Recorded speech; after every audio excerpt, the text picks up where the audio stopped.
A rash of plane crashes continues this week as a plane crashes in Toronto, flipping upside down and erupting into a fireball, with all 80 passengers surviving, and a small plane crash in Georgia, killing its only 2 occupants. We'll talk about what's happening there.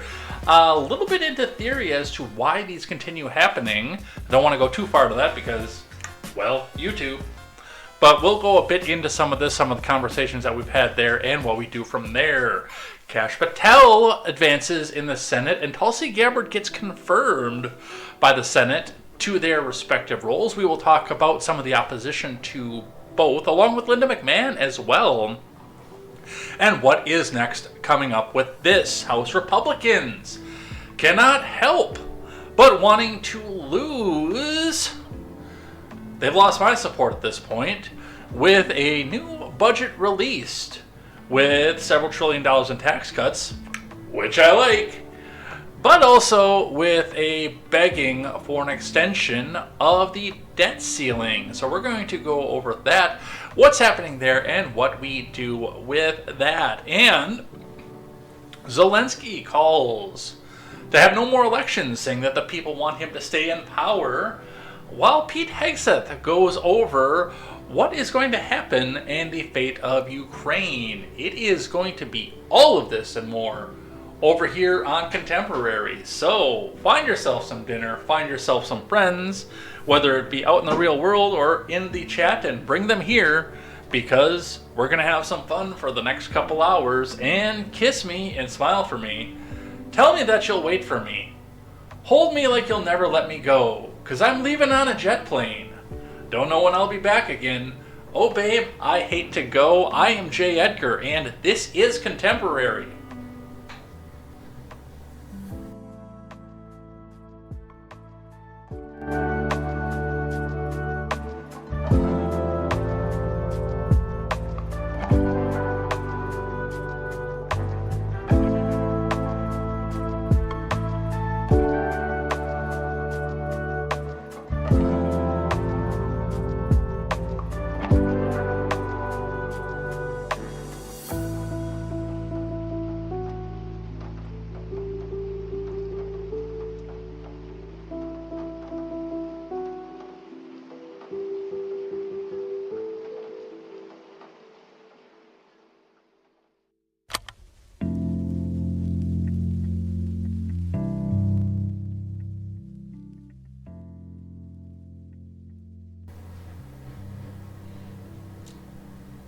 Okay, I'll admit, using the John Denver Classic might have been a little bit dark. I'm pretty sure that maybe I shouldn't have done that. I mean, I'm here, so, and this is the kind of shit that I do. If you can't laugh at tragedy, how can you possibly sit in the camera and talk about news? I mean, Christ, we just had 4 years of come on, man. The true initiative president, with the person who is supposed to be our chief diplomat in the world. I think that would terrify a lot more people, and I think that there were a lot more people who should have been terrified by that than there actually were. But like I said, if we can't laugh at tragedy,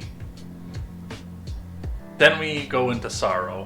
And, well, I don't know about you guys, but I like to get hammered when it goes over to that as well. Speaking of which, drink of the night, because I don't have to run off to work right out in the morning, is some Mountain Dew in a glass with some ice.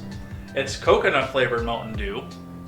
2 guesses as to where the coconut flavor comes from, so hopefully it'll still be normal come the end of the stream. All bets are off. We'll see what's going on with that. And we do have a bunch to go over here. Like, I sat down to start putting stuff in, and I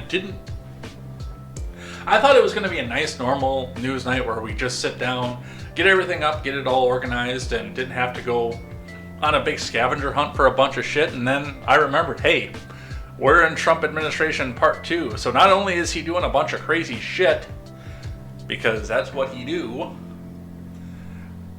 but our mainstream media is overreacting to a bunch of crazy shit. because that be what they do. And we've got a lot to go over here today. We'll go through the openings here, talk about what we've got to talk about before we get into the news here. New part on the opening card, which I've been forgetting since I moved. I apologize to Katie Zed and Stephen Ignoramus. But do make sure you still go out and check out the Daily Ignoramus with my good friend Stephen. I got to reach out to him this week because I'm going to have him on Ed Talk. Overruled with Katie Zed. Go check that out as well on Sundays and on Wednesday nights as well. Unfortunately, I'm playing games at the same time that she is, but you can catch the re-release after the fact because, hey, we're going to be watching me play video games that night. A couple things upcoming. I did want to start doing Skyward Sword a little bit earlier because then not everybody's sitting down for dinner when that's going. That will not happen this week because I have a afternoon interview with the R-rated conservative that will be released as pre-recorded on Friday. My good friend Vong is helping me out with that. And hey, if you're enjoying the Ed Talk, go check out the episode that dropped this past Friday with the wonderful Olive Swan. Over on all your favorite podcatchers, Ed Talk number 6, we talked about moving about. We talked a lot about steak, and especially a bit of a more controversial article that she put in the Ordinary Times, which I might see if I can go pen a few things up for them as well. I got to see what their terms and conditions are with that, because I got some things that I want to say, and I want to use that as a medium for that as well. But that was a great conversation. A lot of stuff waging into a little bit more into the culture war than I usually go, but definitely had a great time with that. Olive has been a very, very fun Twitter back and forth from the days when it was back still Twitter, and definitely was a great conversation to have. I didn't know that she had written a novella until this past week, so go and check that out. Thank you to Decca for helping me out with that.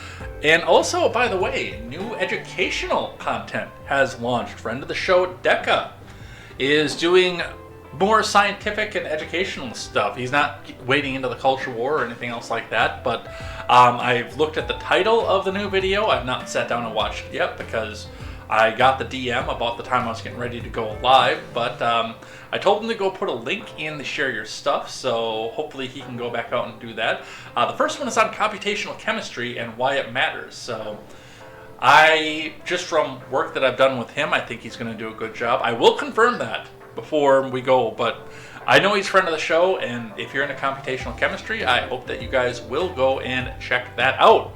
All right, we have got through the wares. So let's get into the news, shall we? And definitely there is a bunch of that to go over here tonight. What are we doing here? Oh, swing dance. Yeah, I do want to go swing dancing. That's one that I've always wanted to learn since long before I met you. I've done ballroom because of cotillion, but yeah, never swing. I like it. I like watching it. I think the patterns and the music is interesting, but yeah, scheduling sometimes and having a willing partner also sometimes can be an issue as well. All right, that's enough of the wares. Let's get started, shall we? We need the newest scene. Let's go check out the Rumble. Make sure that's up on the screen for you guys. If you guys do like what you see, the more you chat, the more we get promoted up to the front page. Vung and myself and Tom are talking about being first and second. Let's see. Yeah, they're debating over that. Vung liked one of the songs that was on, by the way. Do check out. What was it? Video Game Study Lounge. I almost said Radio Cutman, but that's not what we're listening to right now. Same producer. But Video Game Study Lounge is 100% streaming friendly, which means that, yes, you can play it on the back of your stream and not get dinged for copyright. There are a couple that YouTube will still pop every once in a while, but they're very few and far between. And yes, one of the conditions of using it in your stream is that you do have to advertise for them. So that is me doing my due diligence and advertising the fact that I'm using them. So go and check that out. Sure, it's very electronics heavy, but it's got a good consistent rhythmic drive and the lines are interesting. I'll have to go back and see where the comment popped up and figure out which one it was going on with. I know when I popped in, it was the Team Rocket battle. remix that was going, but I don't think that was the one. I think he got the one before that. Let's see. Yeah, the swing dancing and dance classes tonight. So, yeah, so many crashes, and still using the dark humor of John Denver to introduce the show. Which, I mean, if you're watching on YouTube, you see that's what I titled it as well. So, you kind of knew that was coming as well. All right, starting with Fox News today, Toronto plane crash harrowing video shows Delta plane erupting into fireball and flipping upside down, from Danielle Wallace. Let's watch the harrowing video.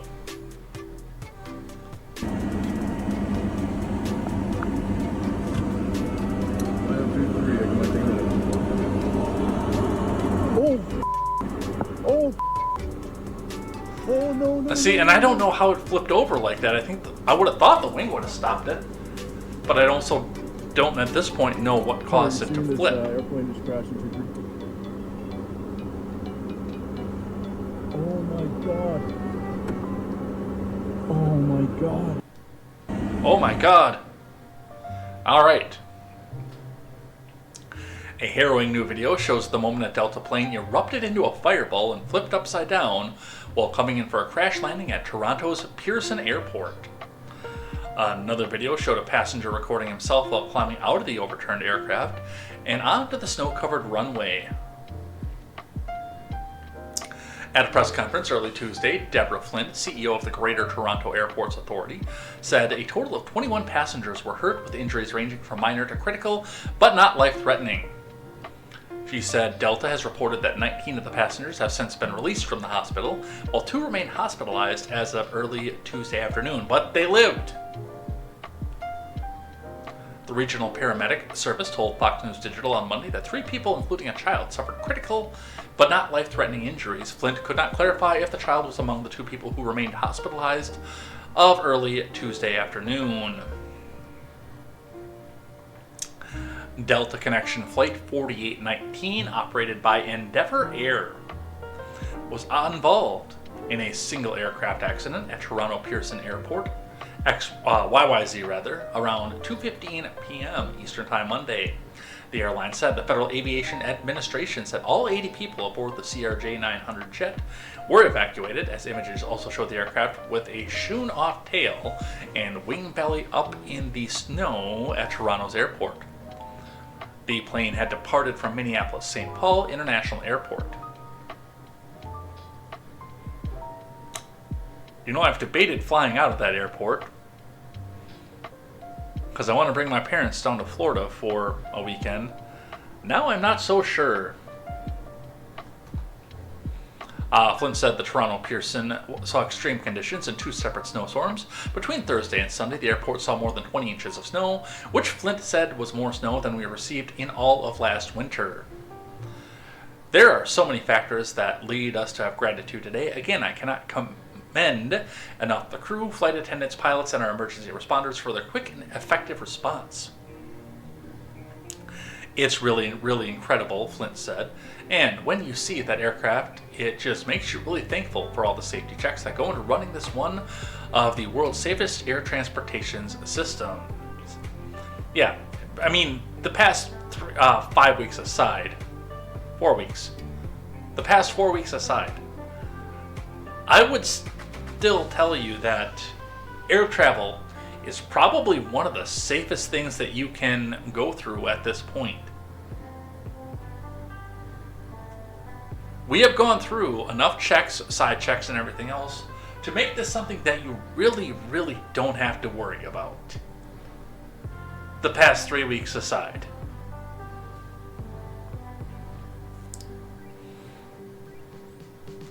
Though there were hundreds of flight cancellations from Thursday to Sunday during the extreme weather conditions, Flint said Monday it was a clear day used for operational recovery. Another 462 flights were canceled after the crash, which is probably a good idea.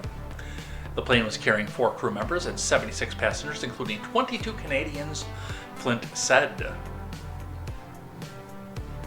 Another passenger described to Canada's public broadcaster, CBC, the moment that he said everything just kind of went sideways. Literally. 1 minute you're landing, kind of waiting to see your friends and your people, and the next minute you're physically upside down, eh? Oh, he's American, not Canadian. Pete Carlson, identified as American healthcare worker, coming to Toronto for a paramedics conference. After the forceful landing, Carlson said he considered it really amazing that he's still alive. He said climbing out of the plane felt like stepping onto the tundra. I don't care how cold it was. I don't care how far I had to walk. How long I had to stand. All of us just wanted to be out of the aircraft, he said. They quickly put those of us that were injured with any sort of blood or sign or trauma onto a single bus, moved us to a safe distance away, and started to triage and really assess people's severity of injury or ailment, eh? Air traffic control audio released after the crash depicts officials describing how the plane was upside down and burning on the tarmac. So, they lived. It's a miracle, but they lived. A lot of stuff going into that one, though. Coming from ABC News. Hanging like bats, a Toronto plane crash survivor speaks out after aircraft flips on runway. From John Hayworth and Peter Charalambous.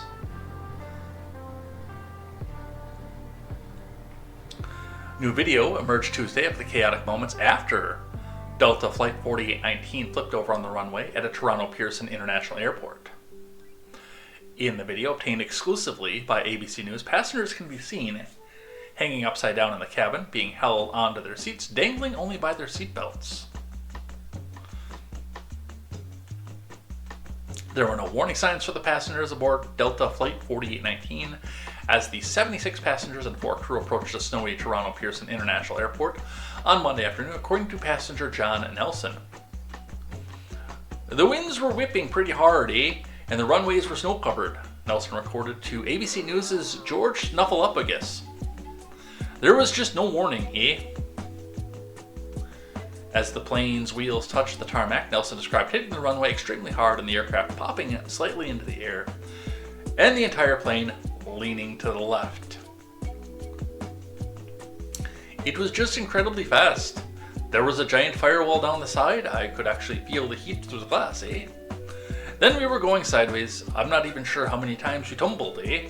But we ended up upside down.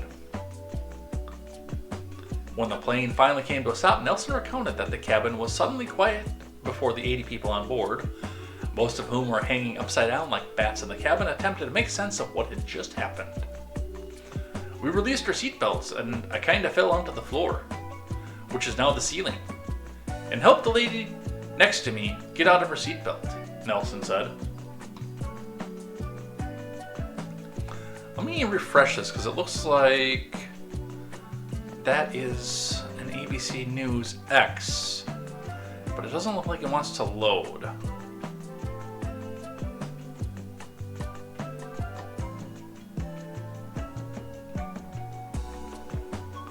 According to Nelson, the flight attendants immediately took control, directing passengers to exit the cabin and opening up the emergency doors. So, and again, we're back at the point of everybody survived. So, that's where we're at with that one.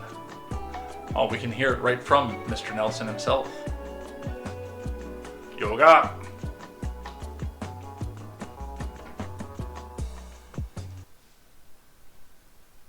John Nelson. John, thank you for joining us this morning. Walk us through what happened. Any warning at all? No, it was a normal flight from Minneapolis. I had been on the flight from Detroit coming into Toronto here.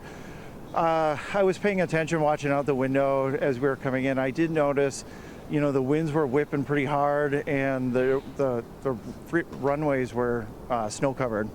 Did the pilot say anything? No, there was no warning. We were coming in for a landing, and when the plane came in, we hit the runway really hard, and like extremely hard, and we kind of popped up, and it felt like we were leaning to the left. And then what happened was it was just incredibly fast. There was a giant firewall down the side. I could actually feel the heat through the glass. And then we were going sideways. I'm not even sure how many times we tumbled. but we ended upside down. I was hanging there in my seatbelt upside down. So you're saying how many times? Do you think you flipped more than once? I'm not sure. It's at least once for sure. And then, so you're hanging upside down. How did you get out of your seat?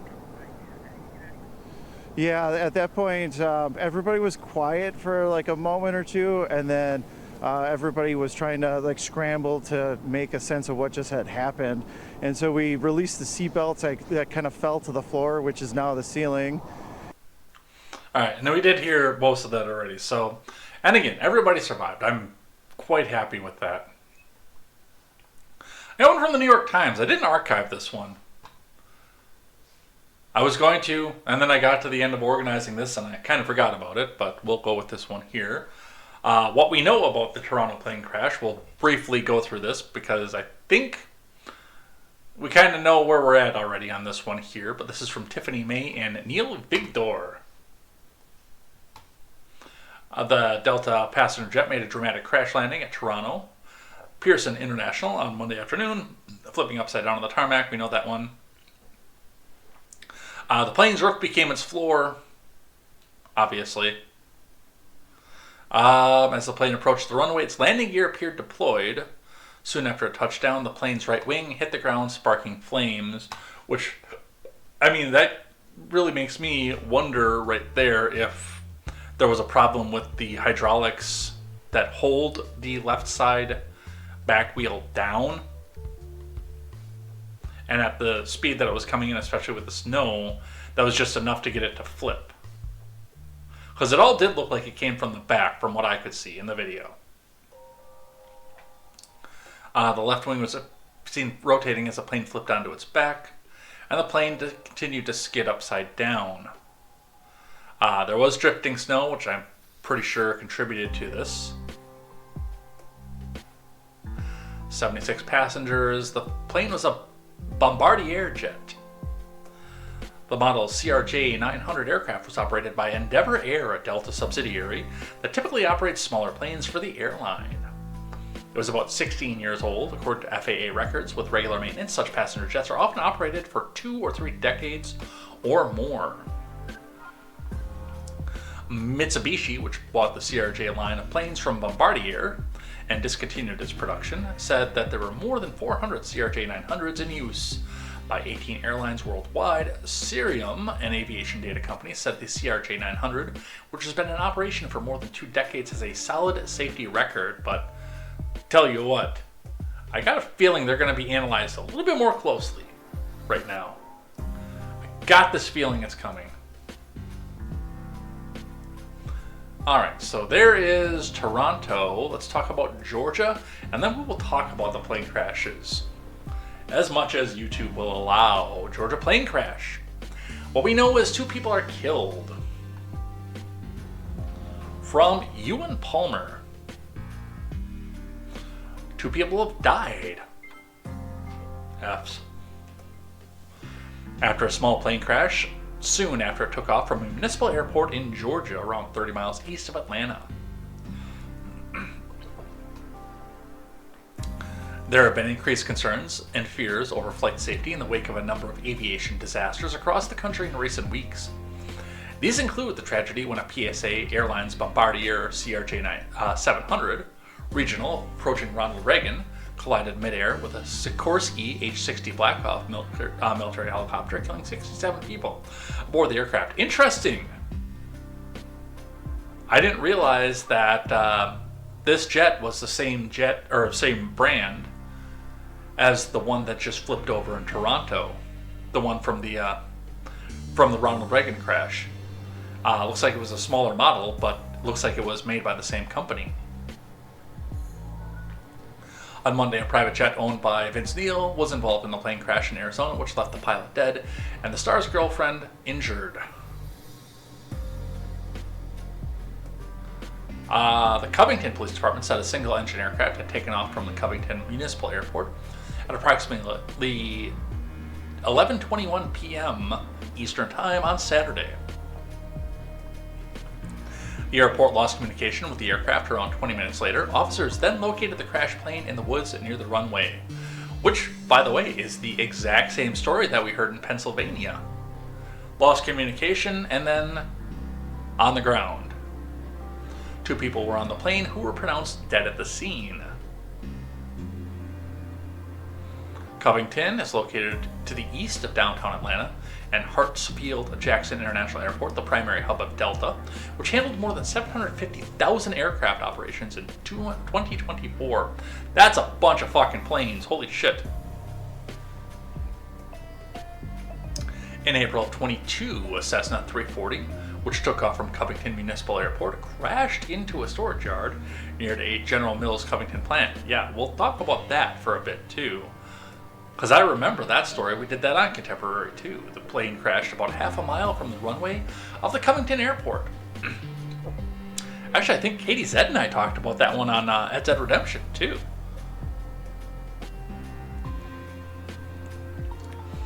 Both people aboard the aircraft, a private pilot and a student pilot, were killed in the crash.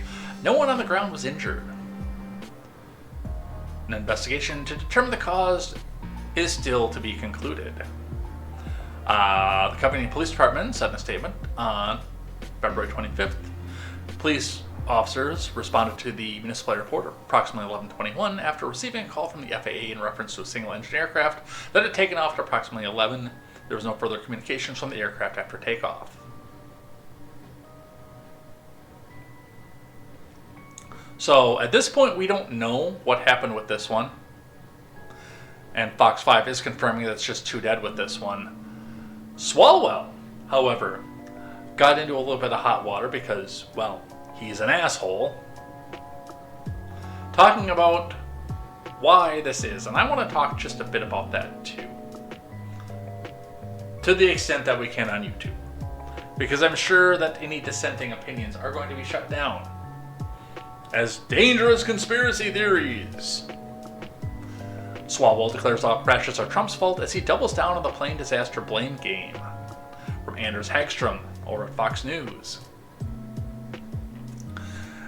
Chinese spy fucker Eric Swalwell is facing backlash online after suggesting President Trump is to blame for a small plane crash in Georgia this weekend.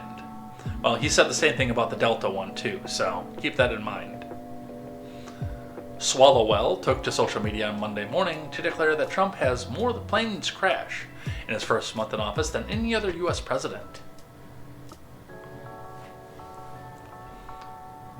He then doubled down on the comments with a blunt statement to Fox News Digital. I hope your shock absorbers are in good condition. Didn't you just buy your car brand new? I hope the state of your shock absorbers is good. If not, they're under warranty.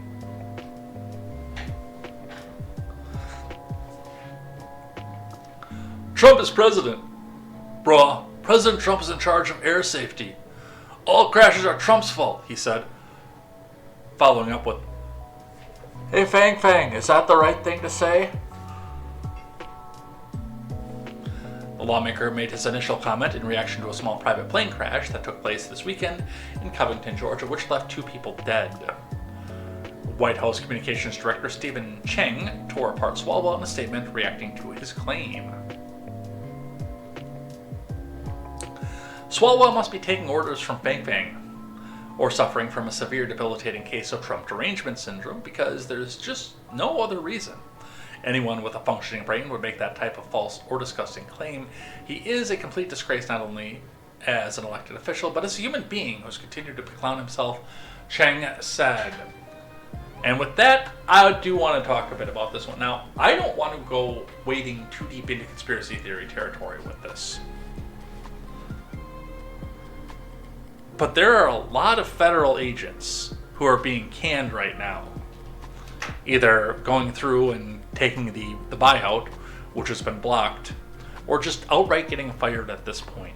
Now, as has been community noted numerous times, the FAA is exempt from the federal buyout program and from any firings that are going on from the administration. And the FAA chief that has been brought up at the center of the fact that this keeps happening actually resigned under the Biden administration. He resigned before Trump took office. And I don't want to say a lot more than that, but I do want to point out the fact that there are a lot of people, our friends on the left, who feel it necessary to, let's say, break a few eggs to get the political will and outcome. I don't know if this is the reason why these planes are crashing. A bit of a discussion that happened in the Discord as this was coming to light, and I started to share some of my concerns as to whether or not certain things that I probably can't say on YouTube were happening,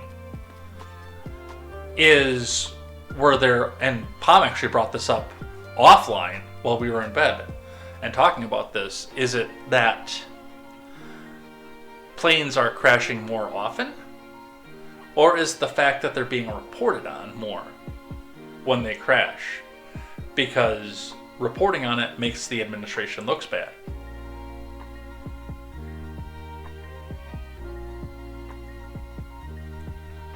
And it brings me back to an interesting conversation, and I'm actually glad that they brought up the other Covington crash, the one that happened in 2022, because we were having major conversations, especially in Liberty X at the time, about whether or not all the fires, plane crashes, etc., that were happening at food processing plants at the time, and they were happening left and right at the time,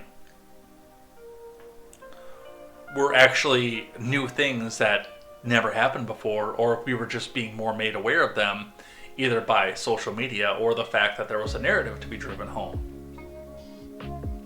And I don't know that anybody actually went through and checked the stats on how often food processing plants burst into flames after the fact. I know that we've had the conversation, but that's one of the big conversations that I have to have is, were there actually more food processing plants going up in flames under the Biden administration, or was it just getting reported on more because it fit a certain narrative? Are there more plane crashes right now in a short amount of time, or are they getting reported on more? Are there pilots that are doing unspeakable things right now because it makes a political narrative look good? Or is the news just running to report on it more because it makes their narrative look good?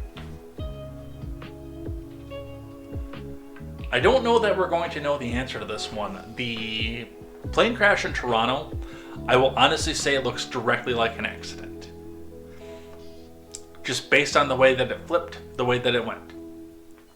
Well, the video that I saw, it looked like a hydraulic line in a landing gear blew out as it was touching the ground, and therefore collapsing back up into the plane and causing it to tip to the left at a high rate of speed. That's what I could see in the video, and I could be 100% wrong. I'll admit when I am wrong, too. 100% I'll admit when I'm wrong. But given the way that it went down, the angles, and the way that the left wing curled up underneath it, that's what it looks like from here, from where I sit. The medical flight in that crashed in Pennsylvania, and the plane that took off in Covington and crashed to the ground, those I have a little bit of suspicion about, because they both did lose communication right before hurtling back to the ground, and they were both single engine airplanes at the same time too. And I have a lot of questions about the one that happened in DC. I have a bunch of questions about that one. Many of them will probably get me banned from YouTube, but I've got a bunch of questions about that one. But as of right now, that is where we are at with that. And if any further developments come up, then we will bring them forward. Let's talk about Daytona. We started off talking about tragedy, and then we talk about NASCAR, which is even more of a tragedy somehow. We got March Madness on the Fox Sports too. That'll be coming up. Do you have your bracket made yet? I don't even know where to start, but I'm going to take Marquette. I always take Marquette. NASCAR fans cheer as Trump arrives for Daytona 500 and Air Force One. Yes, the Donald decided he was going to go and take a victory lap at the Daytona track. in the Beast. And no, he was not driving.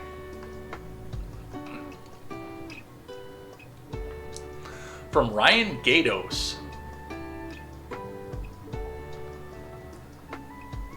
President Trump received cheers from the crowd at Daytona as Air Force One landed at the airport ahead of his arrival for the Daytona 500 on Sunday.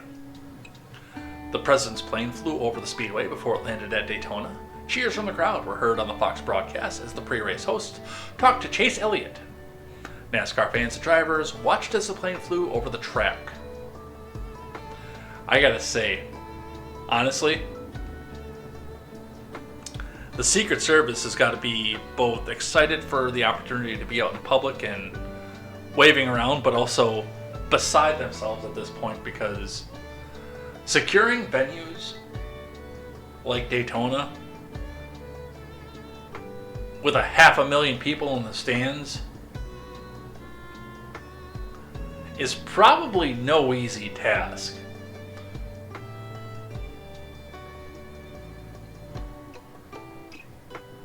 I feel like if I was the Secret Service director right now and this kind of stuff kept happening, and I mean, it's cool, and we'll talk about what I think the purpose is behind it. But that has got to be a nightmare. Holy shit.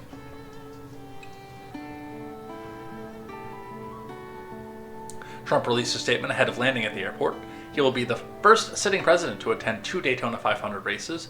At Daytona International Speedway, he attended the race for the first time in February of 2020.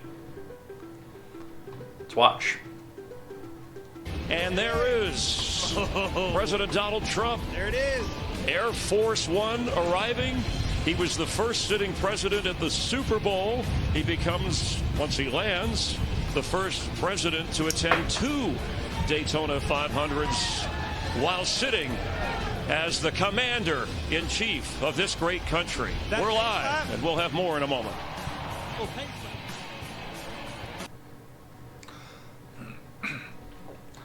This iconic race showcases the fastest, most fearless drivers in motorsports. As a former NASCAR fan, but as a person who's also been interested in motorsports since he was about 12, no, it's not even close to the fastest, most fearless drivers in motorsports. Not even close. Rally America runs faster and a more dangerous track. Nuremberg is a faster, more dangerous track.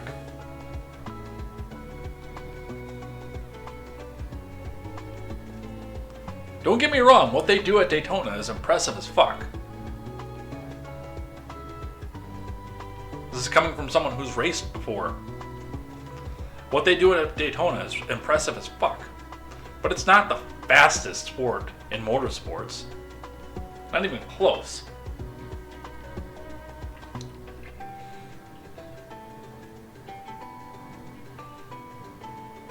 The Daytona 500 brings together people from all walks of life, from lifelong racing fans to first-time spectators. They all join in celebrating a shared passion for speed, adrenaline, and the thrill of the race.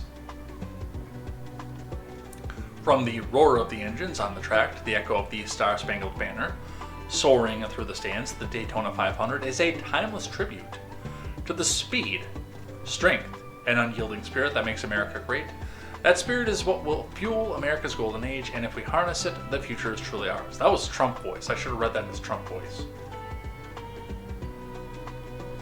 The president was seen riding around the track in the Beast before he chatted with NASCAR drivers and the legendary racer Richard Petty. So, a lot of stuff going on with that. Now, why is he doing this? Why is he going to the Super Bowl? Actually, we got a video on this one. So, CNN has an expert theory on Trump's strategy behind attendance at the big event, and then I'm going to talk about it as well. I've not seen this video yet myself, so let's listen to that one.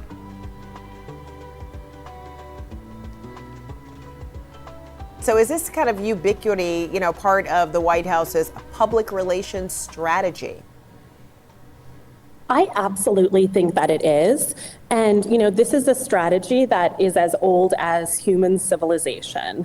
We have seen that in ancient Rome, leaders would stage things like gladiator fights and chariot races in order to keep the people entertained and keep their focus off of what their government was doing. And I think right now, it's really helpful for Trump because it's keeping the spotlight off of two big things.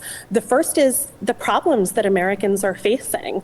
I think so many of us think that he was elected in 2024 because Americans are struggling and fed up with the cost of living. But the problem is that hasn't changed under Trump. Last week, my husband sent me one of those memes that's been all over social media. And it was the joke that, for Valentine's Day, he was going to buy me something really expensive, which is a dozen eggs. And the second thing that this is keeping the spotlight off of is the fact that so many Americans disagree with the policies that Trump has proposed or is pursuing. So we know that Americans do believe in foreign aid.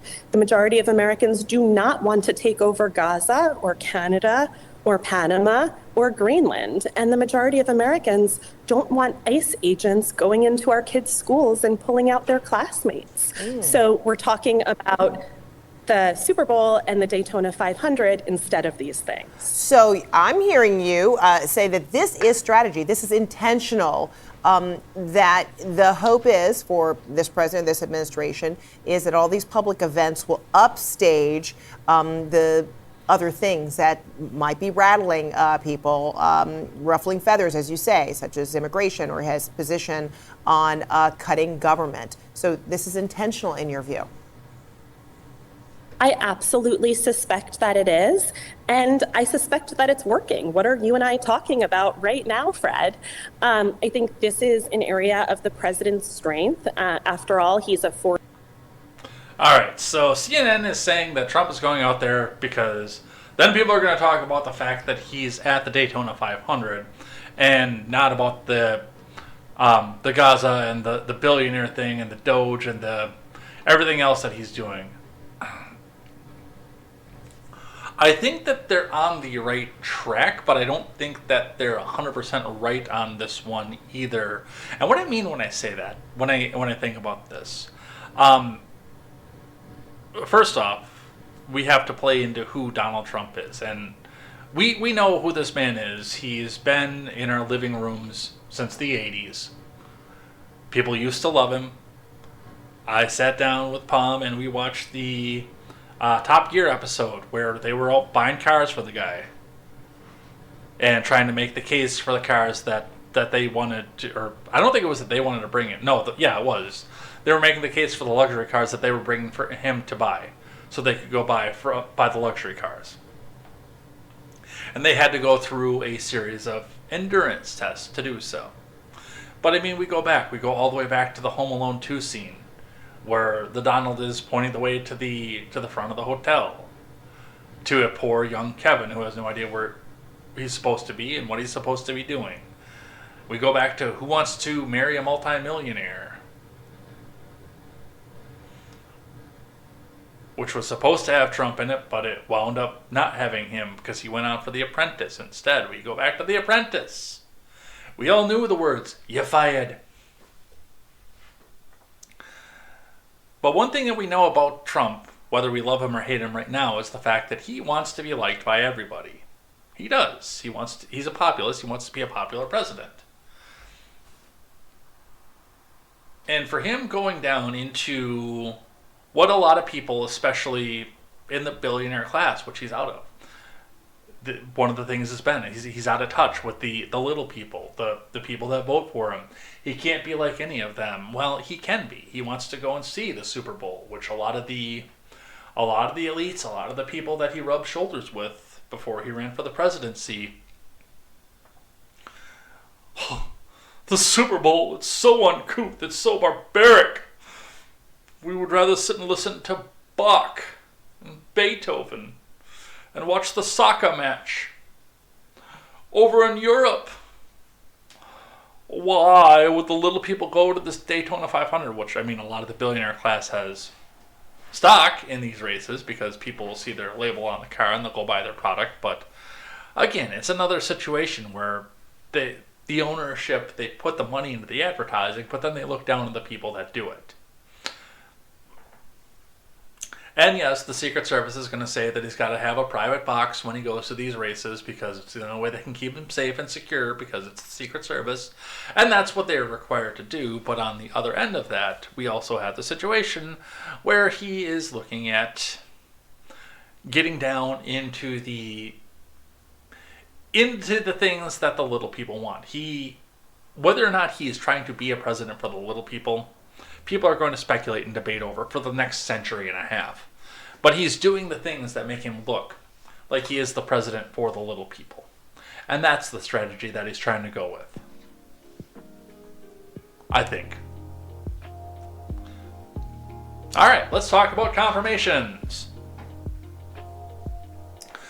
Trump's FBI pick Kash Patel advances in the full Senate procedural vote before expected confirmation. So we will be getting a new FBI director probably in the next few days from Josh Christensen. FBI Director designate Kash Patel advanced Tuesday in a first procedural vote on the Senate floor Tuesday, with Republicans cheering that President Trump's pick has the votes and will be confirmed later this week. And there will be great crying and gnashing of teeth that goes with that. The Senate voted 48 to 45 along party lines to open debate on the nominee, starting the countdown for 30 hours of discussion before Patel is expected to receive final approval Thursday. Sources close to the confirmation process tell the Post. GOP senators have praised Long Island native Patel, 44, for his experience as a prosecutor and former national security aide in the first Trump admin, as well as his firm commitment to rooting out political weaponization at the FBI and getting back to the basics of the Bureau's law enforcement duties. In his confirmation hearing, Patel pledged to cut in half the number of offenses committed across broad categories of crime, including 100,000 rapes, 100,000 drug overdoses from Chinese fentanyl and Mexican heroin, and 17,000 homicides.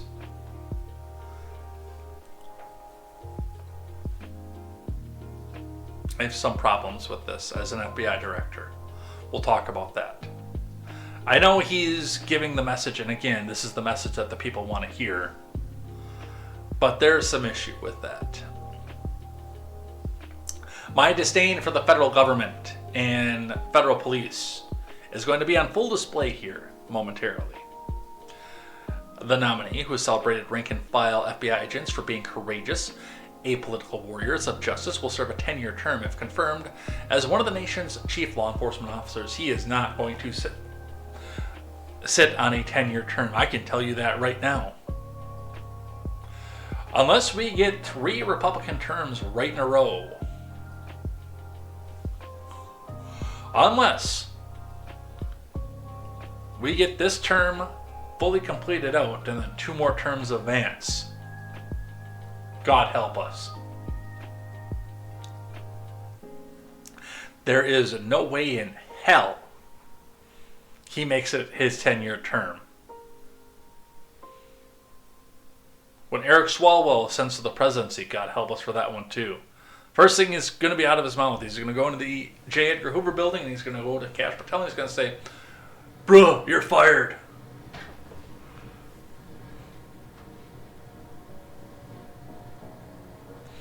Mr. Patel has undergone a rigorous vetting, Senate Judiciary Committee Chairman Chuck Grassley said in a hearing last week. He produced more than 1,000 pages of records and disclosed over 1,000 interviews. He underwent an FBI background investigation, produced a financial disclosure, and worked with ethics officials to identify and resolve potential conflicts of interest. At his hearing, he answered questions for more than 5 hours, provided 147 pages of responses to written questions. Grassley added, "We examined every detail of his life, and he's been subjected to relentless attack on his character the whole time." Democrats on the Judiciary panel opposed Patel by delaying the initial approval vote by a week, accusing the nominee of perjuring himself in his confirmation hearing and unanimously voting him down when the committee vote came. Because of course they did.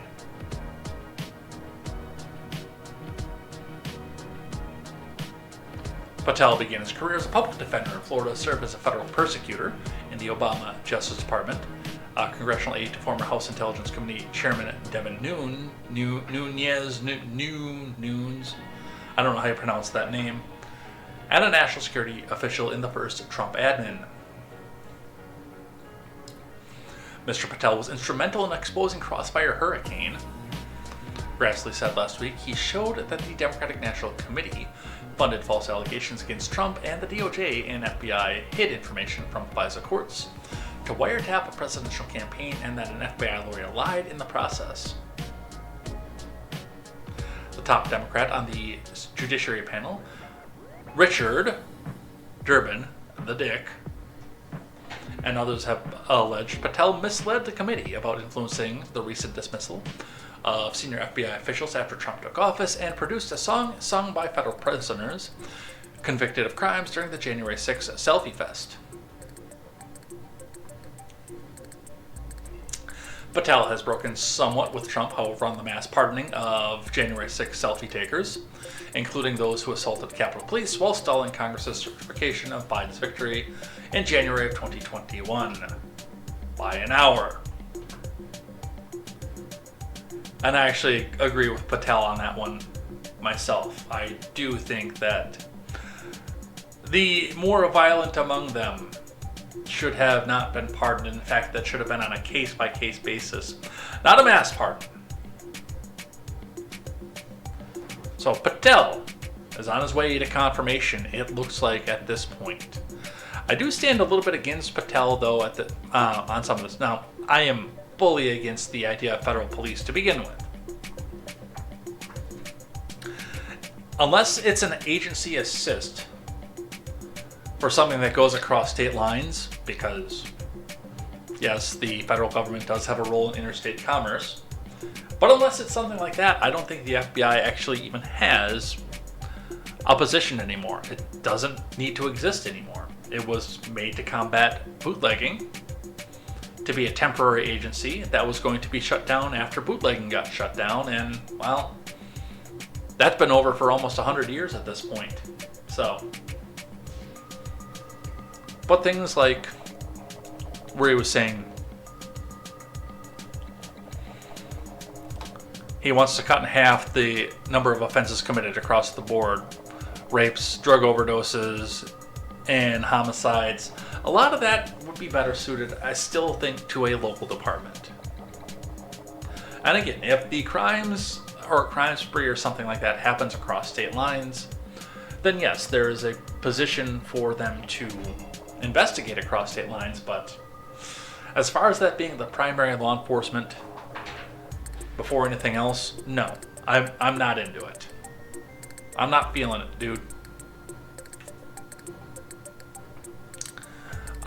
We've got one from the Portland Press Herald, which is this is going to give us the Democrat opposition to this one.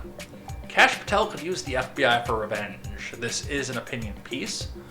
The opinions expressed in this article are the opinions of Travis Hassenhuis, and not necessarily the opinions of the Portland Press Herald. Well, let's be realistic, they are. Contemporary or your host, J. Edgar.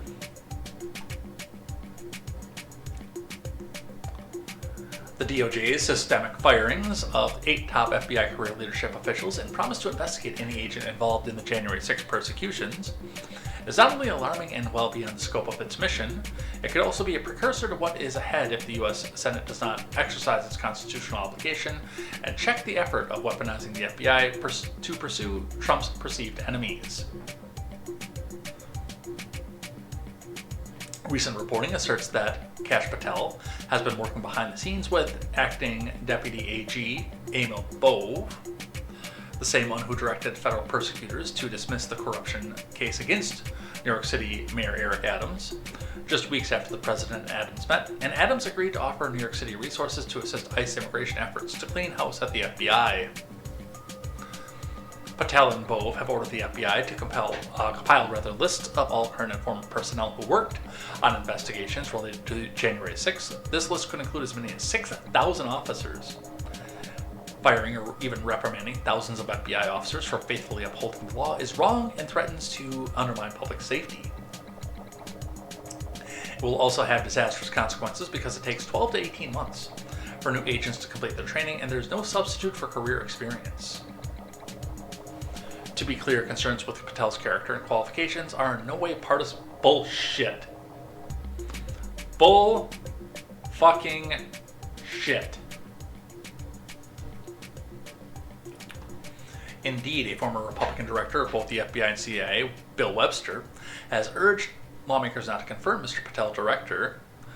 Webster wrote, "Special agents who risk their lives protecting this country from criminals and terrorists are now being placed on lists and having their careers jeopardized for carrying out the orders that they were given by their superiors in the FBI. These actions are creating a dangerous distraction, imperiling ongoing investigations, and undermining the Bureau's ability to work with state, local, and international partners to make America safe again."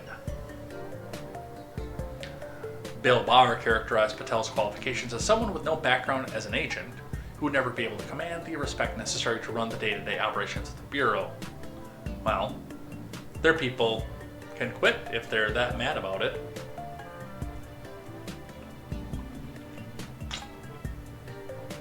Mr. Patel's record and lack of requisite qualifications threaten to undermine our country's faith in public institutions. And in particular, law enforcement. Law enforcement has extraordinary tools at its disposal, including arrest, imprisonment, and the use of deadly force, which we could roll a lot of that back too. We entrust law enforcement with the responsibility as we expect them to be guided by the rule of law and protect the public, not the personal desires of any elected official. Even the appearance of actions within the FBI to curry favor and prosecute political opponents questions the agency's integrity with its public trust. Which is fine, I agree with all of that totally, but the problem that I have with it is the fact that that's what's been going on since the Bush years. None of this is anything new. I think the citizens of the United States could use a little bit less trust in the FBI. And I always find it funny that the all cops are bastards crowd is suddenly in love with the FBI and wants all their agents to stay intact and in their offices forever. I especially find it funny a progressive lawmaker praising the use of deadly force by law enforcement after everything that we went through in the summer of 2020. And as I've said before, if we do start going after political persecutions, I'm out, and I'll be one of the first people to turn on the Trump administration at this point. And I've been very open about this too, and I know that this draws a little bit of contrast between me and a lot of my friends in, how do I say this, in politics. Because I don't necessarily want to see a lot of arrests made. I don't particularly want to see Biden and Hillary and Hunter and Chelsea and Schiff and Swalwell and Pelosi. I don't necessarily want to see a lot of these people go to jail because you're never going to be able to shake the political ramifications of something like that. I would like to see transparency. I would love to see a Department of Justice headed up by Pam Bondi offer them all immunity from any crimes that they've committed anywhere in public life,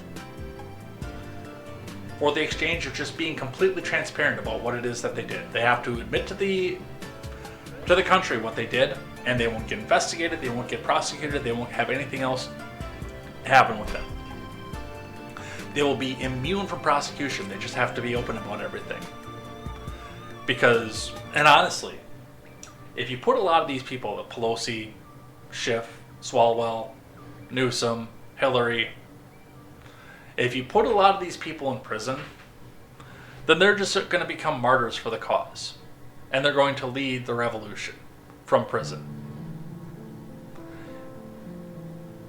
They'll come back and say, we never did what we were accused of. You'll have to believe us. Evil Donald Trump, this, that, and the next thing. Just go fight our battles for us, and people will actually do it. If they are open and admit to their crimes, with the only other thing being that they can never hold a public office again, they will languish in eternity.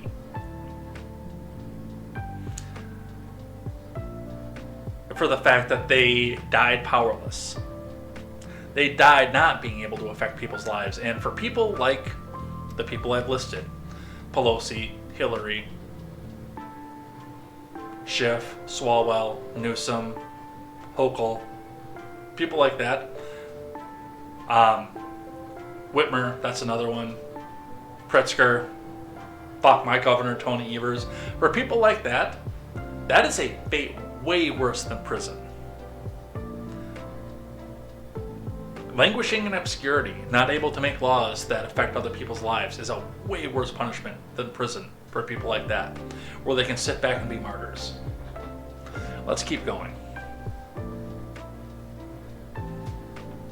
From the Associated Press, Patel insists he has no enemies list and won't seek retribution. Briefly on this one, from Eric Tucker, Alana Durkin Richer, and Matt Brown. Kash Patel insisted to deeply skeptical Democrats on Thursday he did not have an enemies list, and that the Bureau under his leadership would not seek retribution against the president's adversaries or launch investigations for political purposes.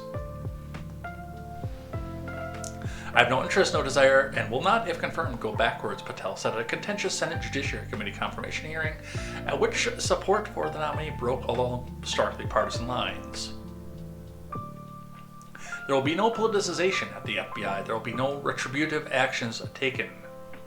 So, I guess we'll see what happens. Like I said, if we start doing this for political purposes, I mean, I've not been on the Trump train for a while, but I am off. From the leading report, no confirmation if this is true or not, so bear with this one. But Epstein files will be released on the first day of Kash Patel's tenure as FBI director, says Glenn Beck. I don't know if he can do that. I'd like to see it. Again, I don't want to see retribution. I don't want to see criminal. I don't want to see anything else like that. I just want to see transparency.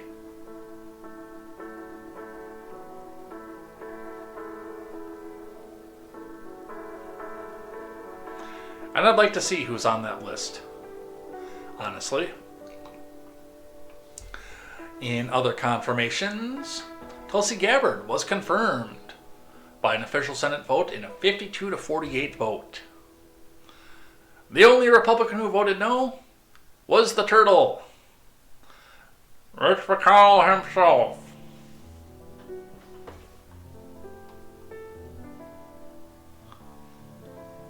From NPC News, Senate votes to confirm Tulsi Gabbard as top U.S. intelligence official.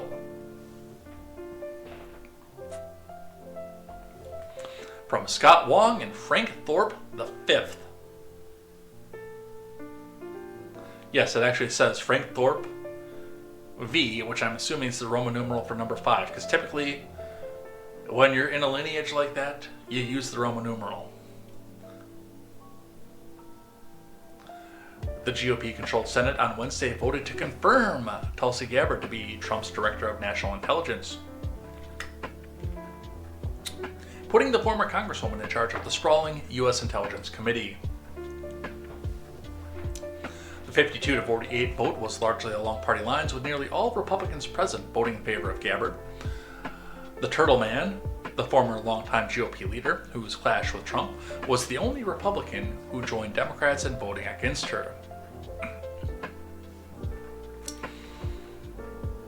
After Trump announced Gabbard as his D&I pick in November, Democrats and a handful of Republicans voiced serious concerns about her 2017 secret meeting with then-President Bashar Assad of Syria, her sympathetic comments about Russia, her past efforts to reveal a powerful government surveillance tool known as Foreign Intelligence Surveillance Act Section 702, and her previous support for Ed Snowden, which I also have support for, a former government contractor who leaked classified information to the press about the spying programs. Edward Snowden is a hero, by the way. Before her nomination, Gabbard had argued that Snowden should be pardoned, but appearing before the Senate Intelligence Committee as a confirmation hearing last month, Gabbard reversed course, saying she would not push for Snowden to be pardoned or receive clemency, even as she refused to call the former National Security Agency contractor a traitor when pressed by GOP senators. Because, of course, they were the ones that were pushing this. Edward Snowden did nothing wrong.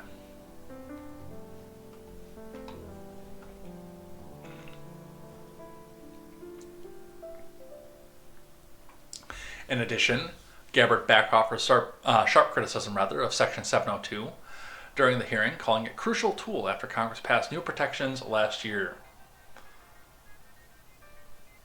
I'm not 100% sold on Gabbard, and I like a lot of things about Gabbard herself.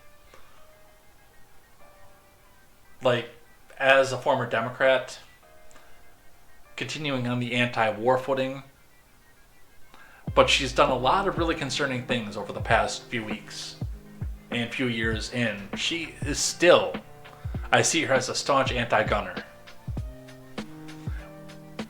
Gabbard and I agree on a lot of things, but I don't know that I would put her anywhere in the government. Roy Wood Jr. jokes about Gabbard's qualifications for Director of National Intelligence. Let's hear what this is. On Wednesday, Tulsi Gabbard was confirmed as Director of National Intelligence. Question: what makes Tulsi Gabbard uniquely unqualified to coordinate the intelligence community and prevent another 9/11? Is it that she's been credibly accused of being a Russian asset? Intelligence experts said that the new head of U.S. intelligence, quote, lacked experience in the field, embraced Russian conspiracy theories, and showed sympathy for dictators like Vladimir Putin and Assad. She does have that cool witch hair, though. You gotta give her that. She looked like one of them sexy professors at Hogwarts. So the Senate confirmed Gabbard by a vote of 52 to 48, with one Republican senator voting no. Who was the lone dissenter? It was Mitch McConnell, wasn't it? Sure was. Sure was. Is it me or is Mitch McConnell voting different since he fell up them stairs? The Senate confirmed. All right, so I didn't really find that funny either. All right. We've also, so while we're talking about confirmations, have to talk about Linda McMahon in an article that comes from our friends over at NPR. NPR reports at McMahon's confirmation hearing, it was the Education Department on trial.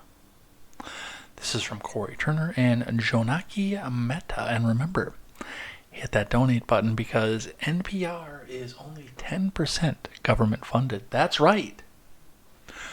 The ad revenue is not enough, and you have to hit that donate button because, comrade, it is not your money. It is our money. So, hit that donate button. NPR is never printing reality. National Progressive Radio. Let's see what it is that they have to say.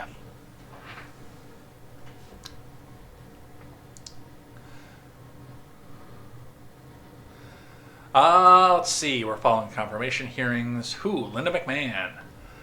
What you might know her from. McMahon is well known for leading WWE and helping to build it into a multi-billion-dollar industry. She also led the U.S. Small Business Admin for about 2 years under Trump's first term. McMahon's background in education is limited. She served for about a year in Connecticut State Board of Education. Up until recently, not much was known about McMahon's policy positions on education. In January, she shared some more about where she stands, including that she supports expanding school choice and career and technical education opportunities for students. She held leadership positions at the WWE for nearly 3 decades, including CEO. All right, what is happening at the hearing? That's what we're here for. McMahon to create a public education system in decline as she appeared Thursday before a Senate Education Committee, and she vowed to reorient the U.S. Department of Education and invest in teachers, not on Washington bureaucrats. In a confirmation hearing, that was heated at times and interrupted repeatedly by shouts of protesters, McMahon was grilled by committee Democrats about White House plans to dismantle the department. As I recall, we had the same conversation with DeVos, who was clearly the demon who was going to dismantle the department, just like she did in the first term. Oh wait. The fact that the admin has already begun cutting department staff and programs made today's hearing less a referendum on McMahon's views or qualifications. She's arguably one of Trump's least controversial cabinet nominees, and more a referendum on her boss's stated plans. Nearly 2 weeks before McMahon appeared to lay out her vision for the Education Department, the White House made clear her vision will be to unwind the department. The White House confirmed that it's preparing to take executive action to shutter the department programs that are not protected by law, and will call on McMahon, once confirmed, to draw up a blueprint for Congress to close the department entirely. During Thursday's hearing, the committee Republican chairman, Bill Cassidy of Louisiana, asked McMahon to elaborate on these plans. "We'd like to do this right," McMahon said, saying that she would present Congress with a plan to dismantle the department that I think our senators could get on board with. The department cannot be officially closed through executive action alone. It was created by an act of Congress in 1979, thanks to a Congress that was pressured by Carter, and can only be closed by an act of Congress. Multiple senators asked whether the department's dismantling would include cuts not just to the department, but to federal funding for K-12 schools as it administers, including the Title I for students in lower income communities and the Individuals with Disabilities Act, IDEA, for students with disabilities. McMahon said repeatedly that she considers the department separate from the funding. The former, she said, can be dismantled without affecting the latter. It's not the president's goal to defund the programs. It was only to have it operate more efficiently. So, in Department of Education, as a person who's hung around Liberty Twitter for a while, I've got a bit of a strained relationship with. I was failed by the public school system myself. So, yes, there is a personal bias that goes with this one. I was 100% failed by the public education system. Now, do I think that there is a place to sit back and somewhat equalize the education that we receive across the country? Yes and no. Because one of my biggest goals, one of the biggest things that I've wanted to see out of the education department and with the shuttering of the education department is to see states compete with each other to draw the best students, much like colleges do, especially Ivy League and state colleges, competing to get their best athletes. They're not necessarily always competing to get the best minds, but they're competing to get the best athletes, and that's something that I'd like to see with our public school systems as well. I'd like them to be able to come back and say, hey, come check out our great sports program, or check out this great academic program. You want to move to my state because we have the best education. So in that avenue, I'd like to see the department, if not shut down entirely, then neutered to the point that we can't sit back and try to equalize this, because every time we try to equalize the public education system, we get things like No Child Left Behind, the failure of the Bush administration, or the failures that followed in the Obama administration as well. We get situations where we play to the lowest common denominator instead of trying to help the exceptional students excel. But with that being said, I'm a voucher person. I think that, yes, private schools should be able to compete to get these dollars and say, hey, we've got a better school. And public school, if you want to get these dollars, you have to go back and step it the fuck up. But not to the point where a lot of MAGA people are, especially, where all public education should be shut down, because, yes, people do need to be able to learn to basically function in society in order to go back and take some of the jobs that we'd like to create here. So I'm not really on board with either side, by any stretch of the imagination. I know that like a lot of people will joke in the Discord about me sitting on the fence with this one. Well, there are redeeming qualities for both sides of the argument.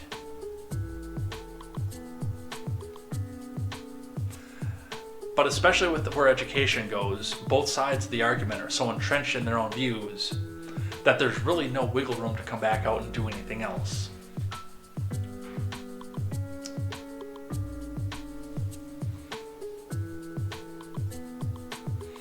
Now, as far as the department and the funding, there have been plans laid out to move all the funding programs that the department itself funds into other branches of the government. So a lot of these programs are not going to entirely go away if it does get shuttered.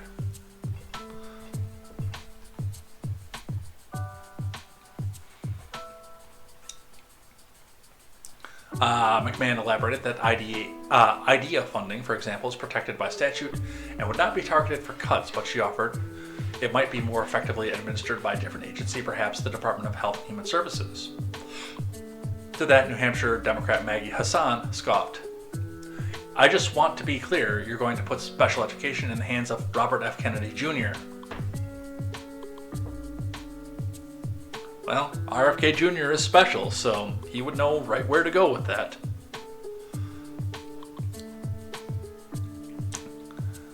Alright. We saw this in the NPR article. Trump's pick for education chief sketches a roadmap for dismantling the department, which, yes, includes moving a lot of the funding programs to other departments. So we'll skip that one. NAACP's Legal Defense Fund calls on Congress to reject McMahon for Education Department, from Cheyenne M. Daniels.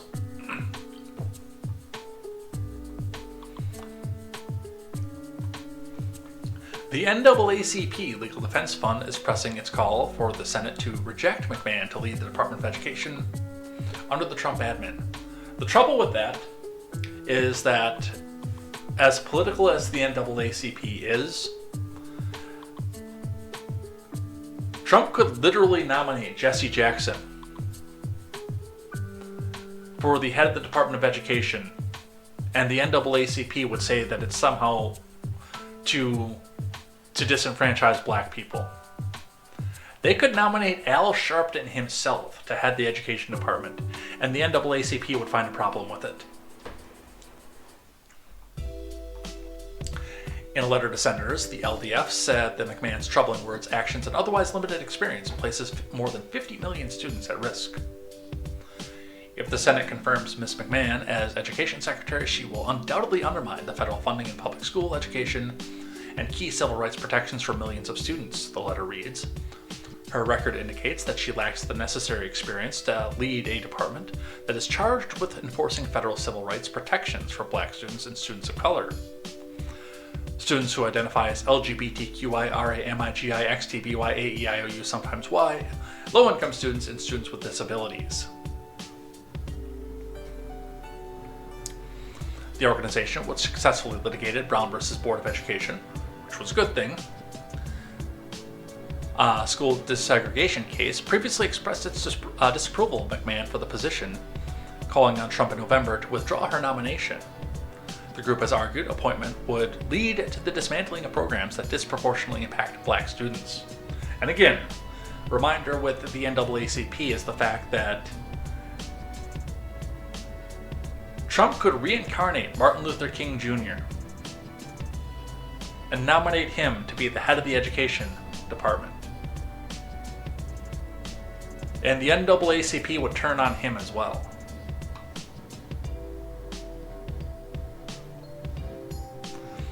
Alright, speaking of people that would protest anything that comes out of the administration, we have another one from our friends at NPR.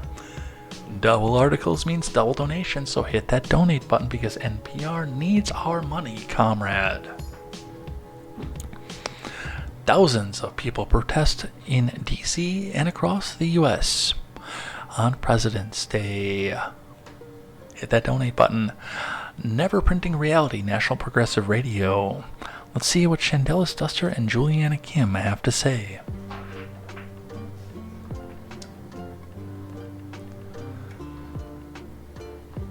On President's Day, demonstrators across the U.S. descended upon state capitol buildings and other locations to protest action. They've been doing that since the first day of the Trump administration. This is hardly news. There's been a bigger volume of them currently, but this is hardly news.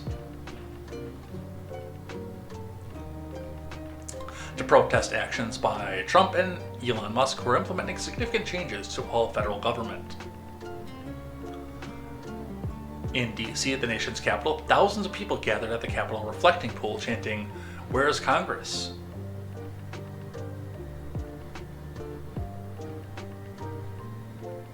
Really? That's probably a loaded question to ask in front of Congress because, hey, I remember a day where people were screaming, allegedly screaming, "Where's Mike Pence?"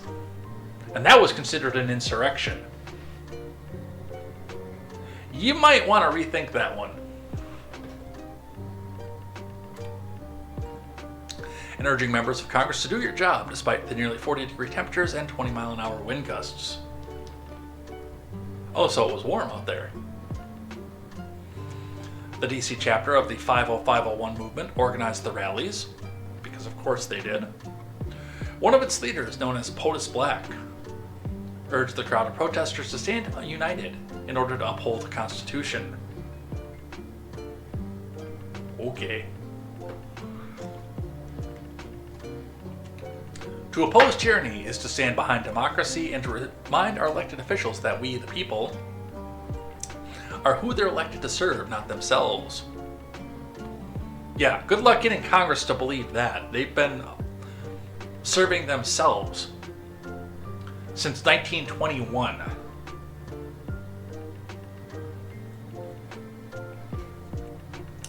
Black said, "The events over the past month have been built to exhaust us, break our wills, but we are the American people. We will not break."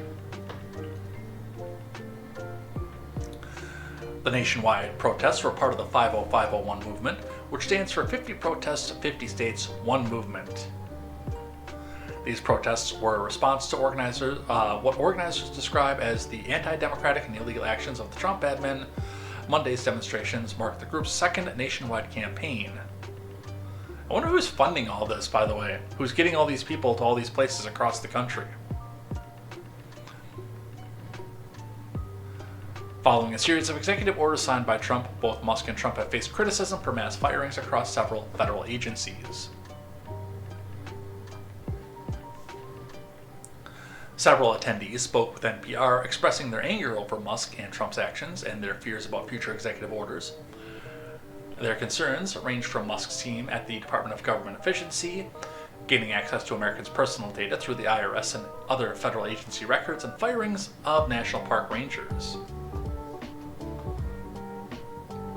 Suzanne, a resident of Maryland, who requested her last name be withheld because she fears retaliation against her family, because of course she does.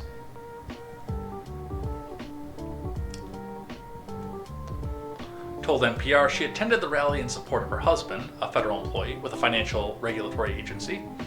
She mentioned their worries about him potentially being laid off among the thousands of others. "It's put us in a pretty tenuous financial situation currently. His paychecks are going through, but we're looking to Plan B as an alternative on how to support our family and our children," she said. "But it has really motivated him and his co-workers to stand united, to stand as a solidified workers' force." Why don't they form a private consulting firm? Anita Gilmore of Maryland expressed her concerns about her son's federal health care coverage, which he relies on for medical treatment. She feels anxious about actions the Department of Health and Human Services Secretary RFK Jr. may take. "My son is on Medicaid because he has life-threatening disease that if I wasn't there to take care of him, he'd be one of these DC homeless guys on the street," Gilmore said. So are you looking down on the DC homeless guys on the street? Many protesters, including Katie Temple, are frustrated by Congress and say lawmakers are not doing enough to hold the executive branch accountable. Well, I'm going to get me some popcorn because this is going to be fun to watch. And yes, nothing is going to happen to these people. These people could outright storm into the Capitol screaming, "Where is Congress?" And not a goddamn thing is going to happen to them. I'm afraid of retaliation against my family. Fuck off.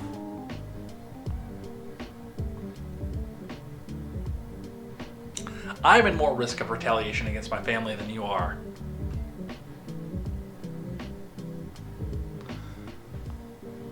I will admit that they're at least changing up their slogans. When they go to these protests now, I mean, we still have to hear, "Hey, hey, ho, ho, person I don't like has got to go. Hey, hey, ho, ho." Yeah, we still have to hear that tired old line constantly. But they've at least got a new slogan from the Associated Press. "No Kings on President's Day" rings out from protests against Trump and Musk. From Michael Casey. Protests against Trump and his policies braved frigid temperatures. In part of the U.S. on Monday, shouting "No Kings on President's Day" in East Coast cities and attempting to enter Arizona State House to oppose a bill that would bolster a fast-changing federal immigration enforcement. That's an insurrection, by the way. Arrest these people. Oh wait, no. They're the people that the federal people like. In Florida and California, local media outlets reported hundreds of protesters carrying out "Not My President's Day" protests. The No Kings theme was orchestrated by the 50501 movement, funded, of course, by people that we probably can't talk about on YouTube, and marked the second set of protests crisscrossing the nation in less than 2 weeks. A similar nationwide event on February 5th drew participants in dozens of cities. Both sets of rallies denounced Trump and billionaire advisor Elon Musk, the leader of Trump's new Department of Government Efficiency, a government organization designed to slash federal spending. Nearly 1,000 people marched in the snow from the State House in Boston to City Hall, chanting "Elon Musk has got to go," "Hey, hey, ho, ho," and other slogans. The temperature was below freezing, with wind chills in the teens. Boston protesters, some dressed as Revolutionary War style clothing. I'm pretty sure that's an insurrection too, by the way. Carried signs saying such things as "This is a coup," "Cowards bow to Trump," "Patriots stand up." One sign had a depiction of Uncle Sam saying, "I want you to resist." "I thought it was important to be here on President's Day to demonstrate for what America stands for," said Emily Manning, 55. A Boston engineer who came to the rally with her 2 teenage sons. "American values are the values, not the values of the plutocracy or the limited few rich people," she said while supporting Joe Biden and Nancy Pelosi.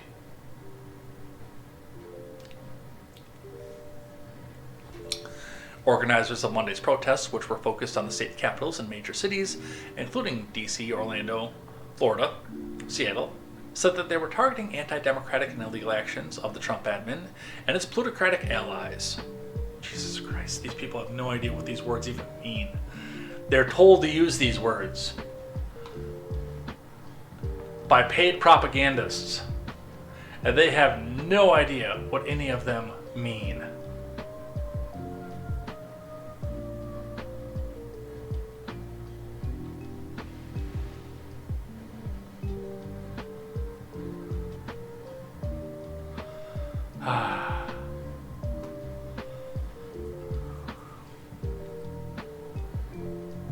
So, yeah, that's happening.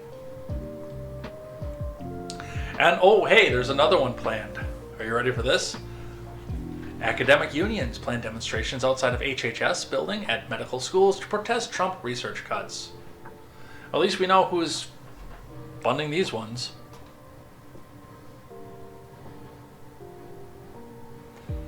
The science community is clapping back at Trump's efforts to cut facilities and administrative costs that go to institutions when the federal government disperses money for publicly funded research products.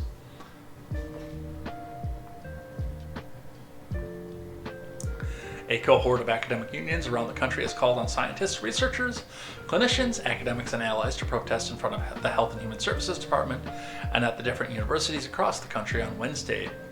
Calling it a National Day of Action, the February 19th event follows protests outside the HHS building on Friday, during which demonstrators locked arms in front of the building and chanted, "We are not leaving."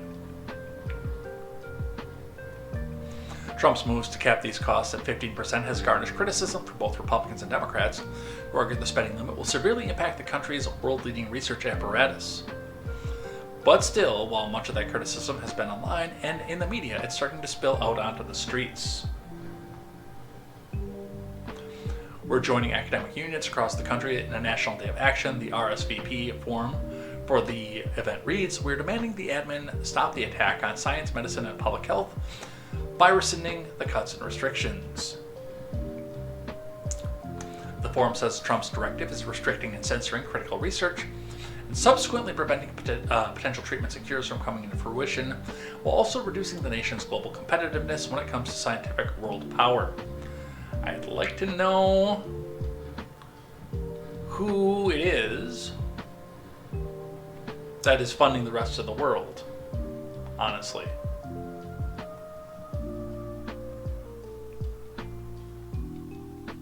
So, and I do support your ability to protest. I do. I wish everybody had an equal opportunity to protest, because there are a lot of things that happened, especially in the previous administration, but the Trump administration, one, Obama administration, and the Bush administration, all as well. There are a lot of things that I would have loved to go back out and protest. But I'm a straight white male, and if I go to one of these protests, I'm going to fucking prison, yo.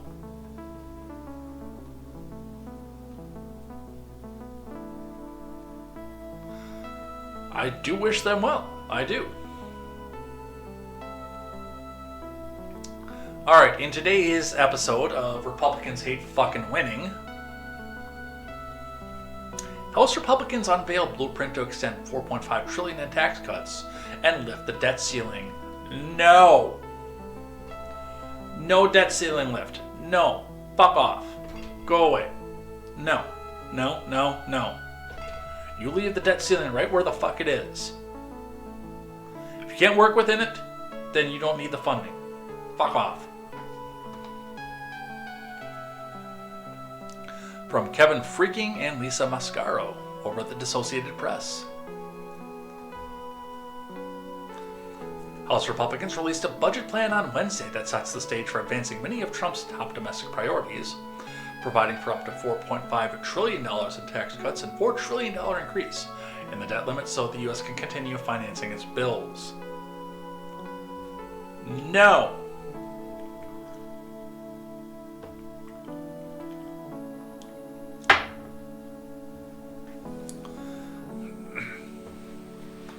The budget plan also directs a variety of House committees to cut spending by at least $1.5 trillion, while stating the goal is to reduce spending by $2 trillion over 10 years. Or, here's an idea for a goal number you can get to. How about $4 trillion?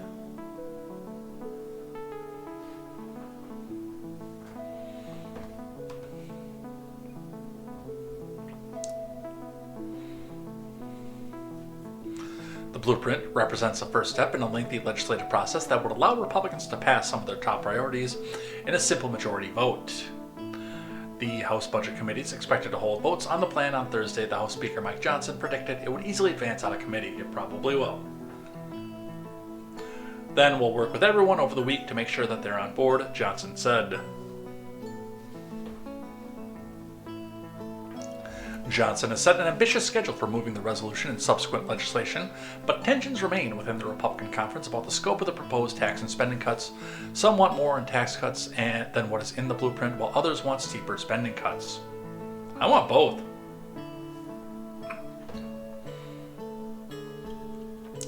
There'll be a lot of negotiations back and forth, Johnson said. There's a lot of moving parts to this, but our objective is to fulfill the president's campaign promises and the full agenda, so we have time to do that. And it's funny, there was another article I chose not to put on the stack, but Musk is talking now about the fact that he can go back and send a dividend check back to everybody in America with the money that he saved out of Doge. I'm like, why aren't we paying the national debt with this? Now, I do think, yes, the American people should keep more of their money. I do. But you went into this with all kinds of bluster saying, balance the national debt, get rid of the national debt, everything else.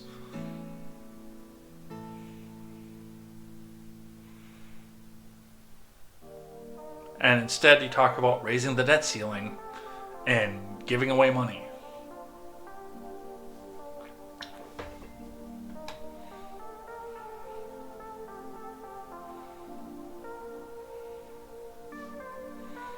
All right. And speaking of Doge, we've got some good news on that front. Surprising many people. Judge Chutkan, yes, that Judge Chutkan, rejects calls from Democratic AGs for temporary restraining order blocking Doge's access to federal data. From Devon Cole and Tierney Sneed over at CNN. Yes, that Judge Chutkan.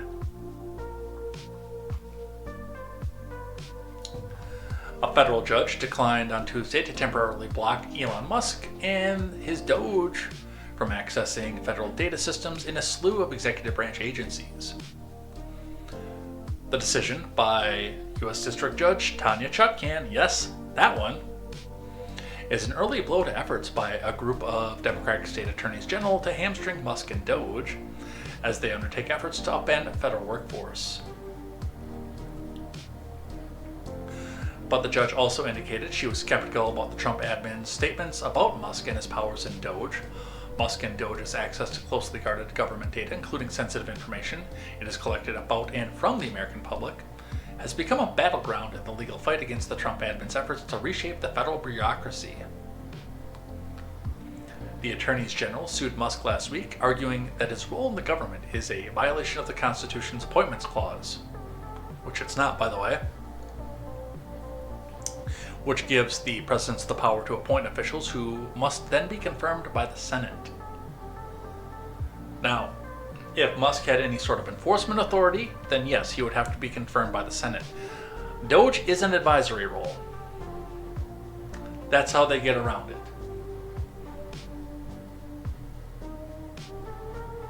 It's not necessarily right. It's funny. It's funny. Don't get me wrong. The states had asked Chutkan to temporarily prohibit Musk and Doge from accessing government information systems at the Office of Personnel Management, the Department of Education, the Department of Labor, the Department of Health and Human Services, the Department of Energy, the Department of Transportation, and the Department of Commerce. They also wanted the judge to block Musk and Doge from firing or placing on involuntary leave any employees at those agencies, which Musk and Doge cannot. Again, Doge doesn't have any enforcement authority. They're an advisory committee. But Chutkan said the states hadn't shown that they will suffer imminent irreparable harm absent a temporary restraining order. The court is aware that Doge's unpredictable actions have resulted in considerable uncertainty and confusion for plaintiffs and many other agencies and residents, she wrote in a 10-page ruling. It remains uncertain when and how the catalog of state programs and plaintiffs' identity will suffer. So, for now, it stays. Chutkan surprised the hell out of everybody, and Doge continues. What did we find? Hold on. Oh, somebody's going by. There's an emergency somewhere. They're gonna go right by my house, too. Oh, they're leaving town, too.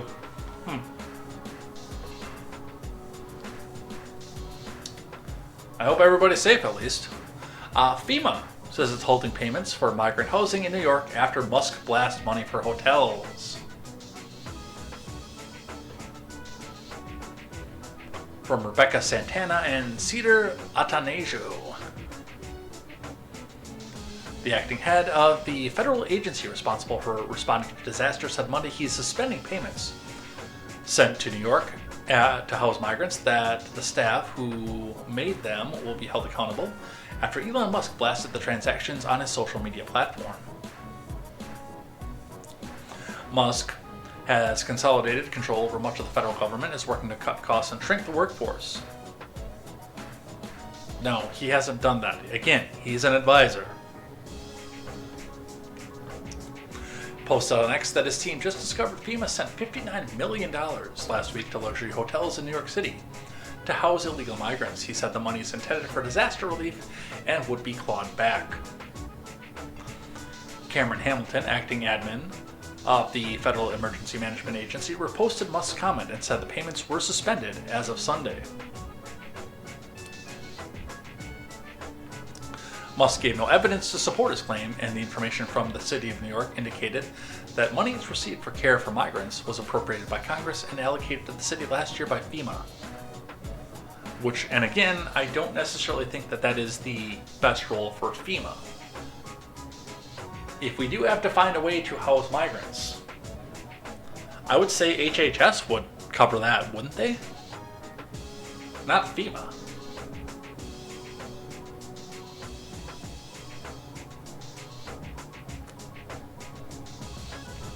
The city hasn't been notified of any pause in funding, spokeswoman Liz Garcia said. A statement noted that the city has received federal government reimbursements through the past week and said the matter would be discussed directly with federal officials. Now, when we're doing stuff like this, I would like to see, and the Associated Press is saying without evidence, but they said a lot of things without evidence, so I have myself yet to see the receipts. And I would like to see the receipts for stuff like this. And see where Elon is coming to the conclusions that this is happening. The fact that the acting FEMA director has said that this will be stopped tells me that it was actually happening, but it's still, especially with what Doge has been intended to do, is something that the American people should see, not just a social media post that says, "Hey, I found this. Just trust me, bro."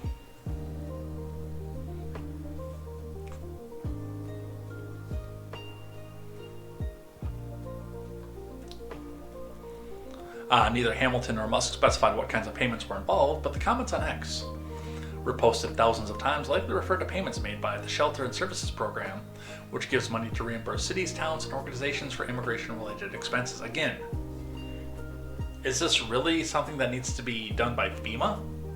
If we have to do it at all? State Department.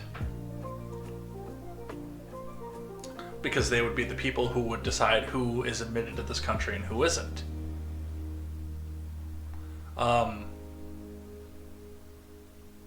Health and Human Services. Those, I think, would be two federal departments that would be better equipped to handle this kind of thing.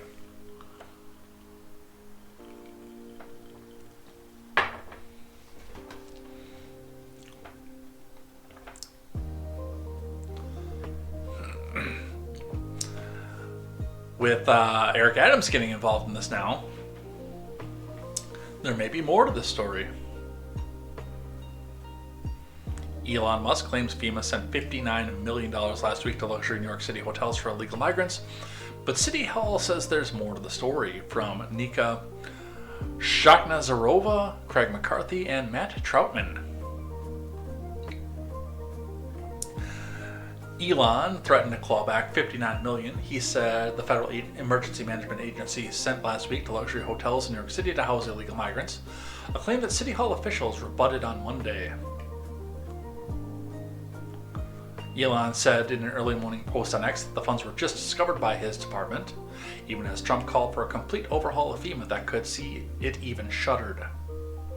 I don't think he's going to get that far, by the way. Trump signed an executive order to create a council to review FEMA as he expressed serious concerns of political bias in the agency.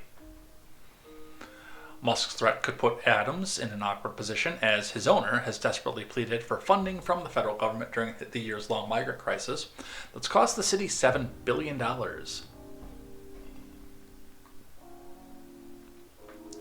Sending this money violated the law and is in gross insubordination to the president's executive order, Musk wrote. That money is meant for American disaster relief and instead is being spent on high-end hotels for illegals, continued Musk, who leads the agency tasked with cutting back federal government overspend. A clawback demand has been made today to recoup those funds. City Hall officials told the Post that no one has reached out for action on Musk's demand. They also issued a statement denying Musk's assertions that they carefully avoided naming the mercurial billionaire or explicitly saying that he was dead wrong. So, and stuff like this is where I'd like to see receipts for something like that. Otherwise, we're in the middle of a game of he said, she said. And we don't need a lot of he said, she said. Alright, speaking of immigration in New York, newly minted AG Pam Bondi announces lawsuit against New York over immigration. You're next. From Gabe Wisnant and Dan Gooding over at Newsweek. On Wednesday, AG Bondi announced that the Department of Justice has filed a civil lawsuit against Hochul and Letitia James, both Democrats, for allegedly failing to enforce federal immigration law. Bondi said the lawsuit was also filed against Mark Schrader, New York's Department of Motor Vehicles Commissioner, and the state of New York. The civil suit was reportedly filed in Albany County Federal Court. Now, it's important to remind everybody that this is a civil suit. This is not criminal charges. The initial X that I took this from had stated this is criminal charges. It is not. It's a lawsuit with the intent to sue to stop the action. This is a new DOJ. We're taking steps to protect American citizens, as you know. We sued Illinois, and New York didn't listen. You're next, Bondi said at her first press conference as AG. So, we'll get some more details on that as that goes. What else do we have? Hochul weighing whether to remove Eric Adams as mayor because, well, with immigration being on the forefront of everything, I'm sure Eric Adams has been a thorn in Hochul's side and the Democrat Party's side as well. From Stev Starcevic over at Politico. Kathy Hochul said Monday she will meet with key leaders to discuss removing embattled New York City Mayor Eric Adams from office. As governor, Hochul has the power to remove Adams, and she has come under increasing pressure from Democrats to exercise it amid Adams' numerous scandals, including an alleged quid pro quo with the Justice Department to drop criminal charges against him in exchange for Adams aiding the Trump admin's immigration policy. In the 235 years of New York State history, these powers have never been utilized to remove a duly elected mayor. Overturning the will of the voters is a serious step that should not be taken lightly, Hochul said in a statement late Monday, as she considered taking these actions lightly. That said, the alleged conduct at City Hall has reported over the past 2 weeks is troubling and cannot be ignored, she said, adding that she had summoned key leaders to her Manhattan office on Tuesday to discuss the path forward with the goal of ensuring stability for the city of New York. You know, you could just put it up to a vote, see if the people elect him again or not. Now, mind you, there's going to be enough propaganda sitting around there to make sure that he doesn't get elected again. They'll show a picture of him kicking a puppy or something, but yeah, you're going with state power to overturn the will of the people of one of your largest cities in the state, and the people who are doing this slammed Florida man Ron DeSantis for doing the same thing with a prosecutor. in Palm Beach. Remember that story? I remember that story. These people thought it was a tremendous overreach, and I did too, by the way. I was vocal about that, which is where I think that this is a complete overreach. I thought it was an overreach because the prosecutor in, I believe it was Palm Beach, it might have been Miami, but the prosecutor was a duly elected official in the state of Florida. Excuse me.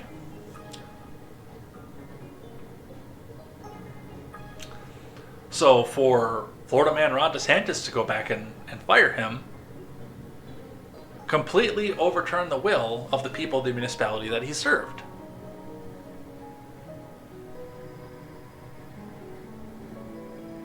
Republicans look at what Florida man did and think that it was the greatest thing that he could have done, but think that it's evil that Hochul wants to go after Eric Adams for this. The people who are Democratic in nature think that it was evil that Florida man, Ron DeSantis, went out and did this, but think it's the greatest defense of democracy that Hochul is planning on doing this now. I think they're both fucking wrong. And I'll be the one that comes out and says it. I have no problem with it.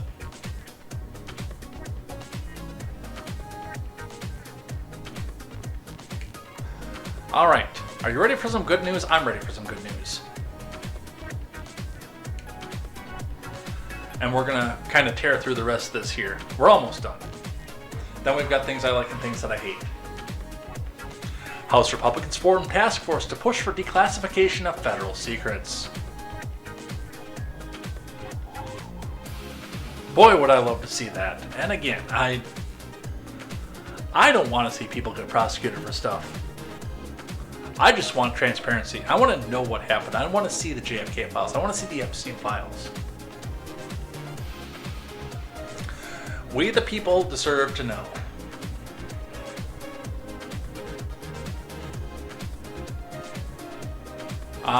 This is from ABC News 4 staff. House Committee on Oversight and Government Reform Chairman Jim Comer and Representative Anna Paulina Luna. Yeah, the one that posed in a swimsuit, that one.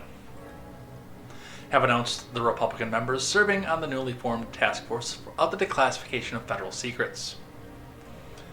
The panel will include Rep. Anna Paulina Luna as chairwoman, along with Nancy Mace, Tim Burchett, Lauren Boebert, Eric Burleson, Eli Crane, and Brandon Gill. What happened? They couldn't find any Democrats that wanted to get on this? Government transparency has been overdue for far too long, and with DOJ already uncovering billions in waste, fraud, and abuse, we know this is the tip of the iceberg. We're talking about Epstein's client list, UAPs, assassination files, Mace said. Yeah, I'd love to see the JFK files. I'd love to see the RFK files, because I don't think Sirhan was involved. I'd love to see the MLK files.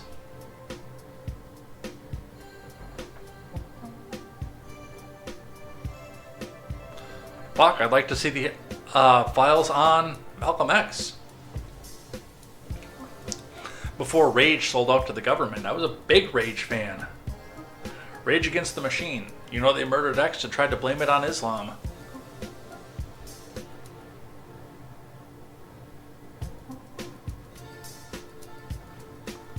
So, I'm not going to hold my breath for transparency on this. I'd like to see it.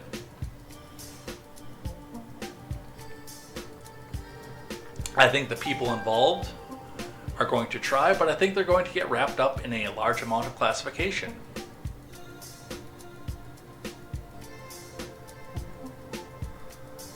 Alright, some more news. We got the foreign stuff, and then we're going to be done. Actually, oddly enough. We're going to go over the 2-hour mark, but not as far as we have been. Zelensky claims the Ukrainian people oppose holding elections and prefer that he remains in power. Well, you know what would be a really, really easy way to prove that? Have an election. action.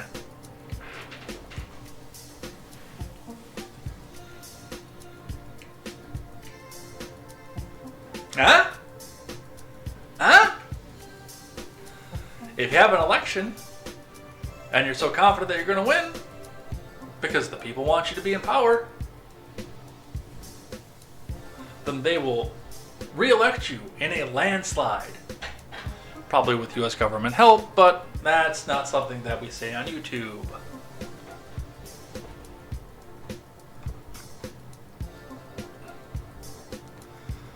With Trump actually urging that he has the election,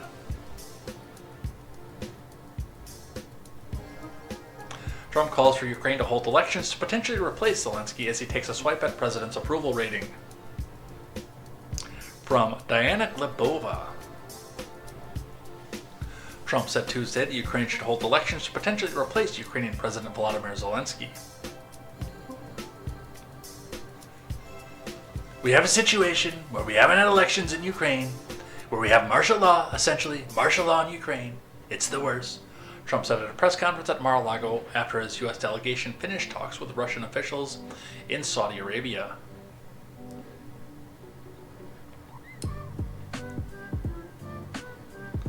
Trump claims Zelensky, who was first elected in 2019, has a 4% approval rating, despite polls showing the Ukrainian president hovering just above 50%.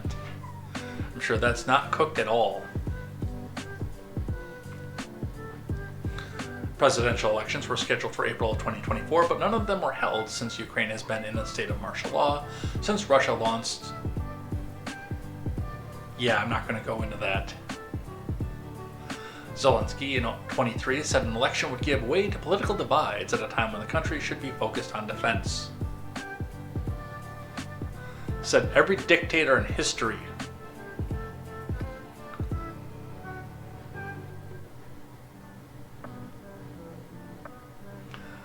I'm telling you this, again, if you're really as popular as you say you are, then an election will be an open and shut case. And you can prove it to the world. You can look at it and say, look at all votes that come in for me. On election day, I am most popular president in Ukrainian history. Problem is, I don't know that necessarily that's going to be true. Because a lot of the people that supported him got sent to the fucking meat grinder. Although I would say that there's probably a healthy fear among the people who are left that if they vote the wrong way, and I'm sure that there's a way to find out how they voted, if they vote the wrong way, they're going to be the next ones out to the meat grinder. That's typically where political dissidents wind up, is at the front lines.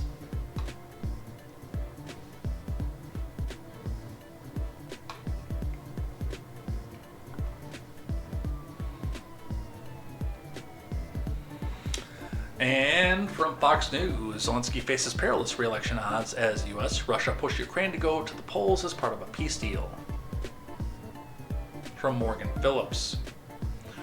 Nearly a year past the expiration of Zelensky's first 5-year term, the U.S. and Russia are in agreement that Ukrainians must go to the polls and decide whether to keep their head of state. Russia has insisted it will not sign a peace agreement until Ukraine agrees to hold elections, and the U.S. is now floating the idea of a 3-stage plan: ceasefire, then Ukrainian elections, then inking of a peace deal.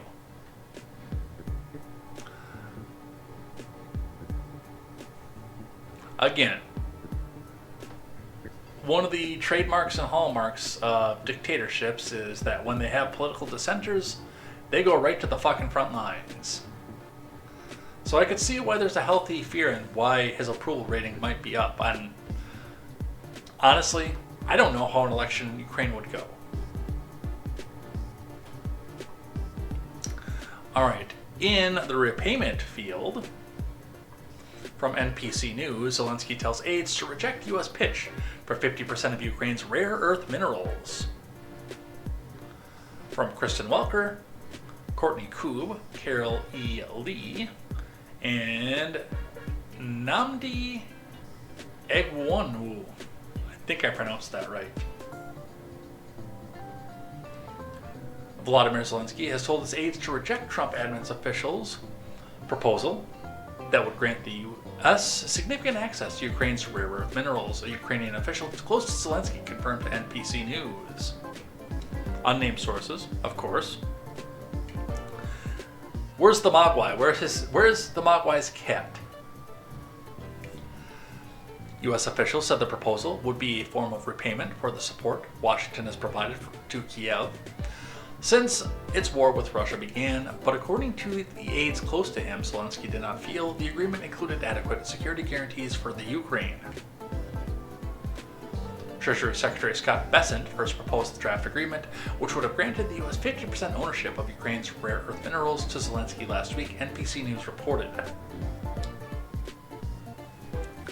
I didn't let the minister sign a relevant agreement because, in my view, it's not ready to protect us, our interests, Zelensky said at the Munich Security Conference in a quote first reported by the Associated Press on Saturday.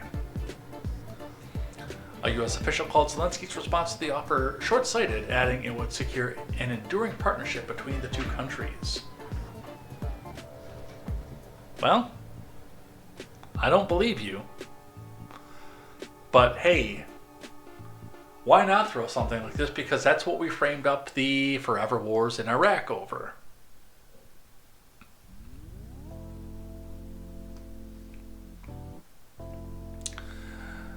All right. I'm going to do this one first, and then we'll look at the BBC one. Breaking Defense Secretary Pete Hegseth on Ukraine. No NATO membership, no return to pre-2014 borders, no U.S. troops in Ukraine, no more relying on U.S. for a majority of military funding. Let's listen. We want, like you, a sovereign and prosperous Ukraine. But we must start by recognizing that returning to Ukraine's pre-2014 borders is an unrealistic objective. Chasing this illusionary goal will only prolong the war and cause more suffering. A durable peace for Ukraine must include robust security guarantees to ensure that the war will not begin again. This must not be Minsk 3.0. Begin again? That said, the United States does not believe that NATO membership for Ukraine is a realistic outcome of a negotiated settlement. Instead, any security guarantee must be backed by capable European and non-European troops. If these troops are deployed as peacekeepers to Ukraine at any point, they should be deployed as part of a non-NATO mission, and they should not be covered under Article 5. So, the NATO thing would be interesting because I do think that throwing a NATO membership out there would show what Russia's true intentions were, especially given the fact that the big complaint is, oh no, we can't put a NATO country right on Russia's borders. That's why they attacked Ukraine. Well, Finland, hello, is now in NATO. That butts right up against Russia.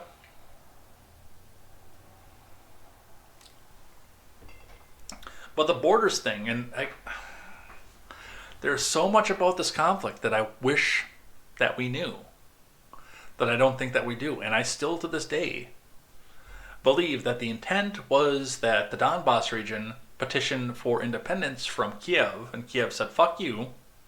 No, we're not going to do that. And then when they petitioned Moscow to help them, that's where we're in right now. That's what's going on right now.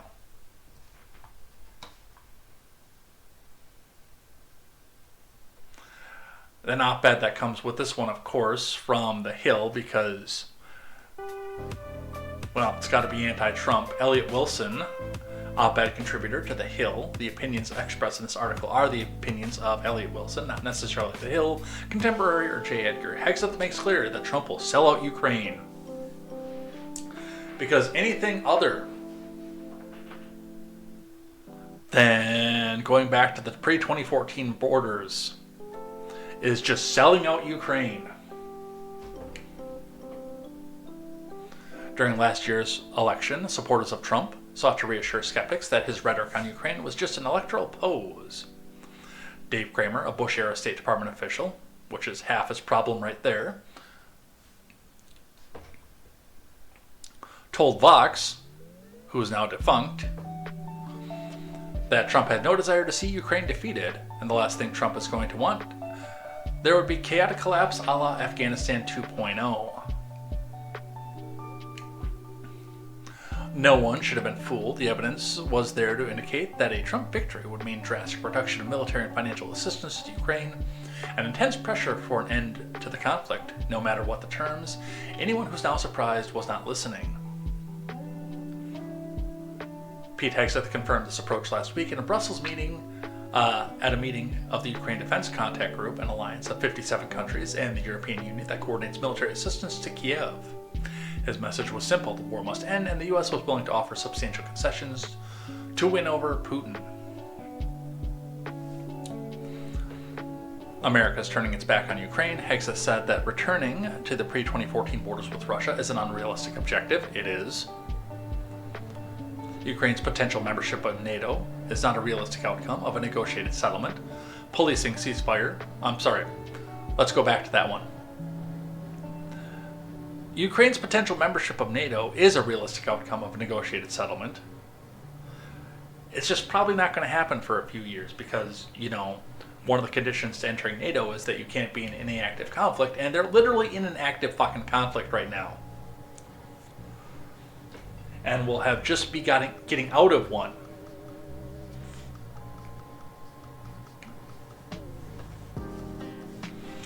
Policing a ceasefire will fall to European militaries as part of any security guarantee. There will not be U.S. troops deployed to Ukraine. Putin must scarcely believe his luck. Jesus Christ. This tired fucking line again.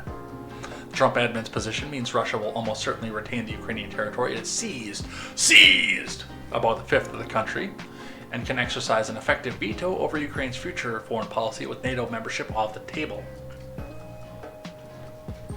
These people believe this crap, by the way. And yes, they are willing to put every Ukrainian life on the line to get to it. So, that is where we are at with this. The last one here, second to last one, we'll talk about the gold one too.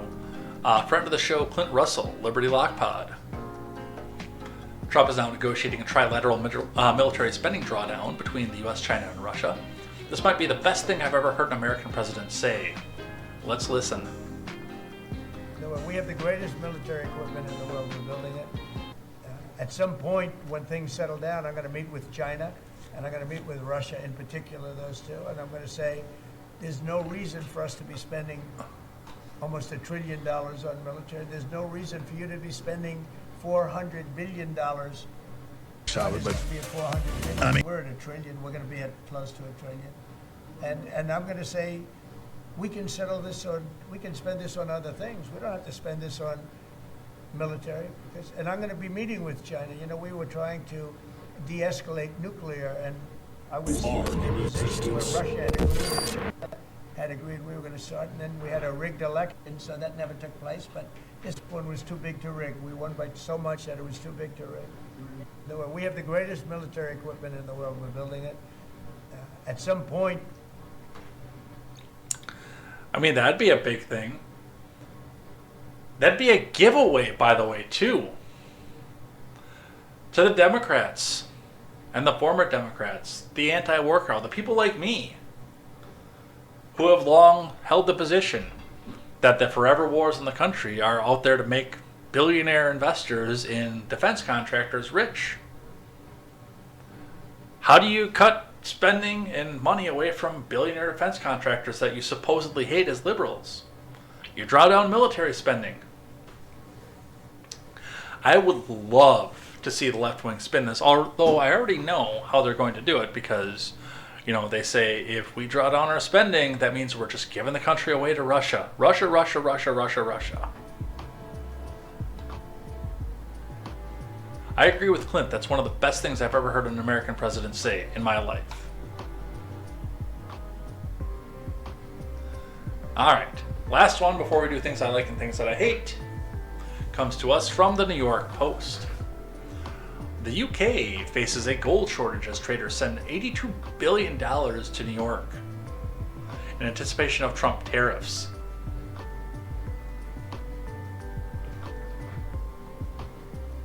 From James Franey.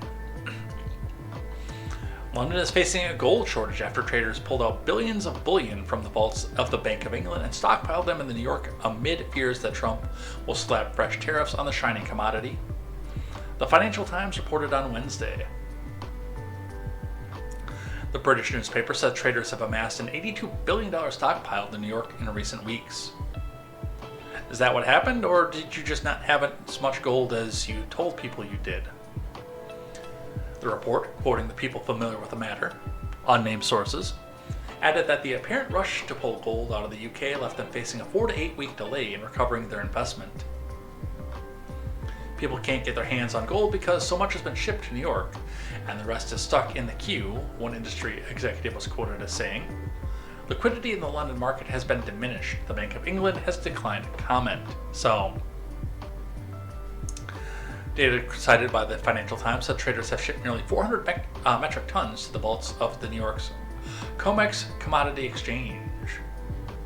It's driven up the amount held there to 926 tons, which is the highest level since August of 2022.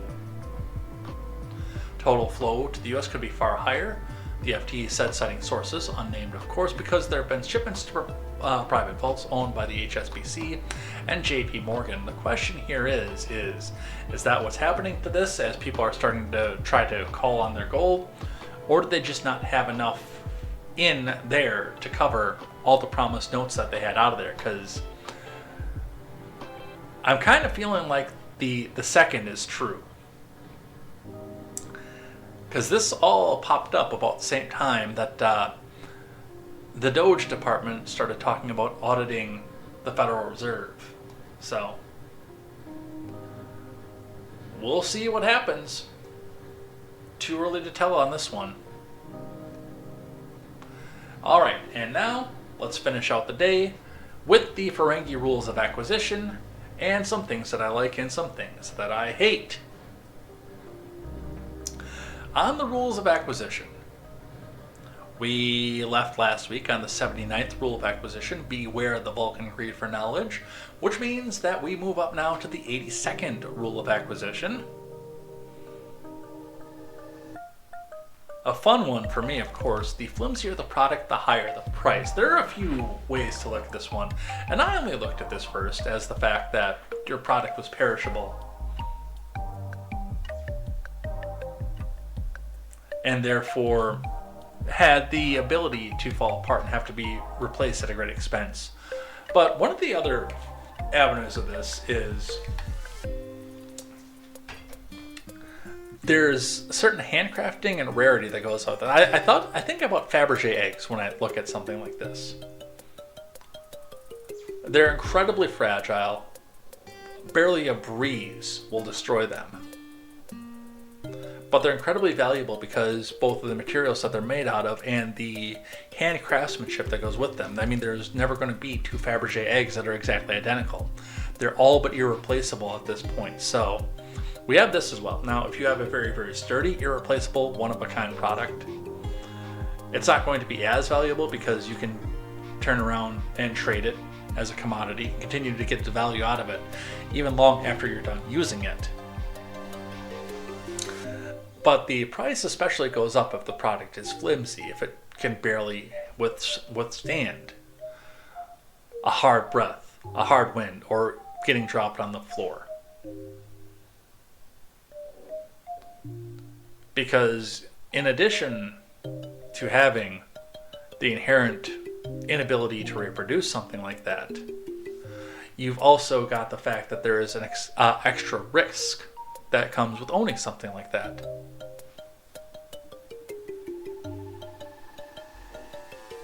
So, 82nd rule of acquisition, the flimsier the product, the higher the price. let's move on to some things that I like and some things that I hate. Things that I like. Number one, the media is actually starting to come out and tell you the truth about what it is that they did. Plain second part of the word that I probably can't say on YouTube, involving an F word for a man who likes other men. Let's go with that if you're listening on the audio platform. If you're on the video platform and watching this again, you can just look at the screen and see the name right there.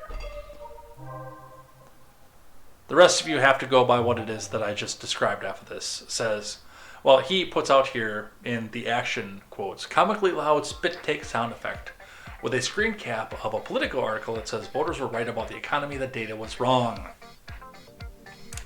To which I say, I don't think the data was wrong. I think the data was fucking cooked. And by the way, this is a real article. This is not a screen cap. From Politico, voters were right about the economy, the data was wrong. From Eugene Ludwig, and before I read into this, I will tell you this. We fucking told you so.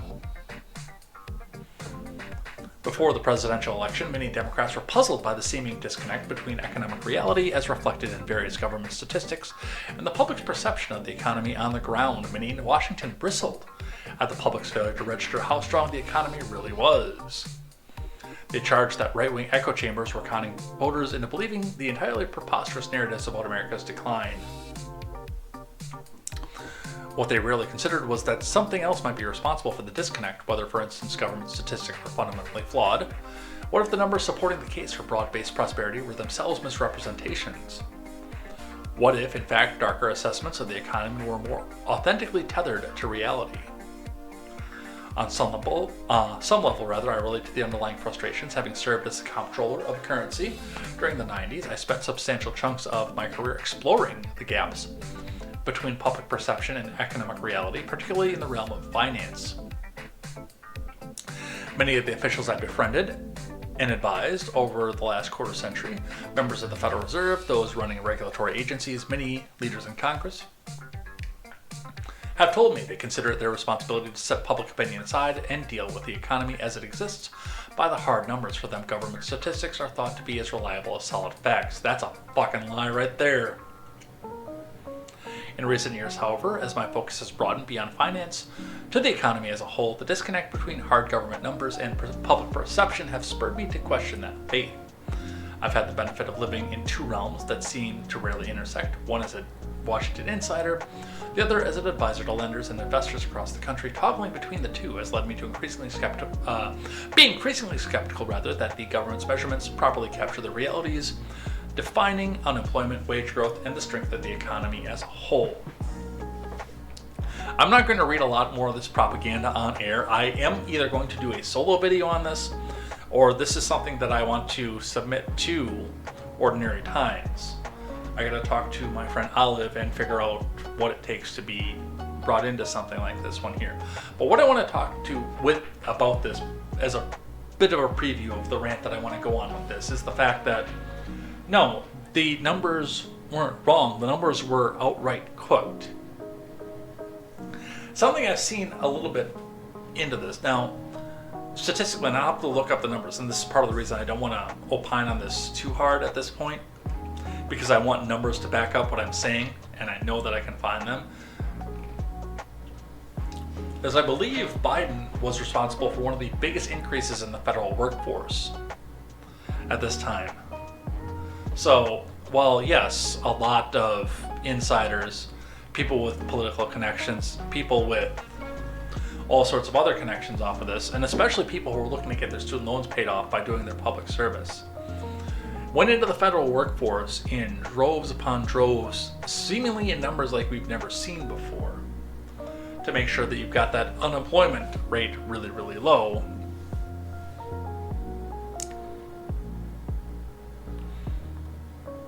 But still leaving key industries strapped for people. Now, yes, that's going to cause wages to go up, but that's also going to force prices to go up to go with them to be able to continue to pay these people.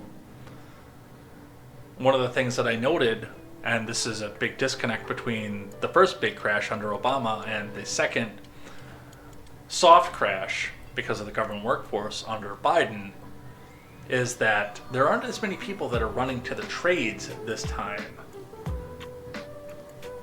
because they can find other jobs that don't involve them getting hurt, getting dirty, etc. Jobs that they never planned for. Whereas there wasn't that big of a federal workforce out the first time.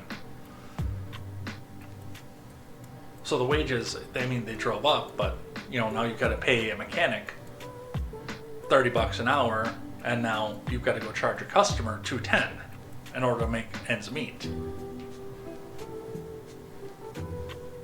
So, and then of course that drives the house of price of houses, rather, the price of goods, everything else that goes up with that. So I want to go into more of a rant at this point, but no, the numbers were cooked. And yes, they were wrong. The cheery numbers that they were showing us didn't reflect the reality for a lot of people on the ground. Some other things that I like. I'm going on this one by the caption, but Sununu, former New Hampshire governor, destroyed Anderson Cooper in a back and forth about Musk and Doge, and then Cooper told Sununu not to be a dick on live TV. This is CNN, folks.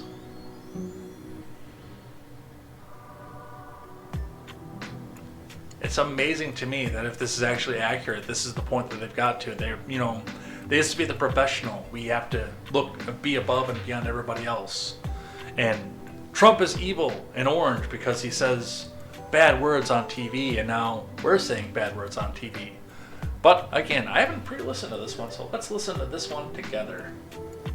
It was surreal, but I got to tell you, I know what you're not showing here. Musk gave 7 specific examples off the top of his head of where the corruption and fraud were. I know you didn't play the clips. He was talking about a contractor that had a 3-month contract. He was paid for 20 years. He was talking about welfare benefits that were being paid to someone that was technically 150 years old. He was talking about line items in the Treasury that had no justification. There's no any he doesn't present any actual evidence. Well, he's standing there in the Oval Office. Do you expect him to come in with 10,000 pages? And I have to be clear, to complain about this administration about transparency, when this president takes open questions on a daily basis, yet Joe Biden didn't show up for a press conference this 6 months, is insane. Well, these guys are being extremely transparent. They don't have to sit there and take the questions, but they do. It's all on the website. It's all out there. It's not transparency to say things that have no factual background. I mean, to say we're cutting, we've found $1 billion or $1 trillion in waste with no specifics, that's just talk. That's not transparency. It's 23 days in here, guys. 23 days. You were talking about 2.3 billion that was saved last year. These guys are saving 2.3 billion a day. Right, but it's incredible. That's what they're saying. But where's the proof? You're waiting. You're not going to be satisfied till he shows up with 10,000 pages. But in about 10,000 pages, he's giving very specific things. Yes, he's giving. But he's not actually giving any evidence of that. It's all going to come because what they also said was, if we have to go to Congress, we'll go to Congress. Right, but we'll show where it is. Some of the details that have come out, like the $59 million spent on luxury hotels, it's actually not. Talking about the FEMA money that was abused for migrants. That was. Yeah. FEMA money for migrants, that's okay now? No, I'm not saying it's okay. I'm not saying it's okay. Don't put words in my mouth. So would you stop that? Would you stop that process? Don't be a dick. What I'm saying is the portrayal by him. He said it. Holy shit.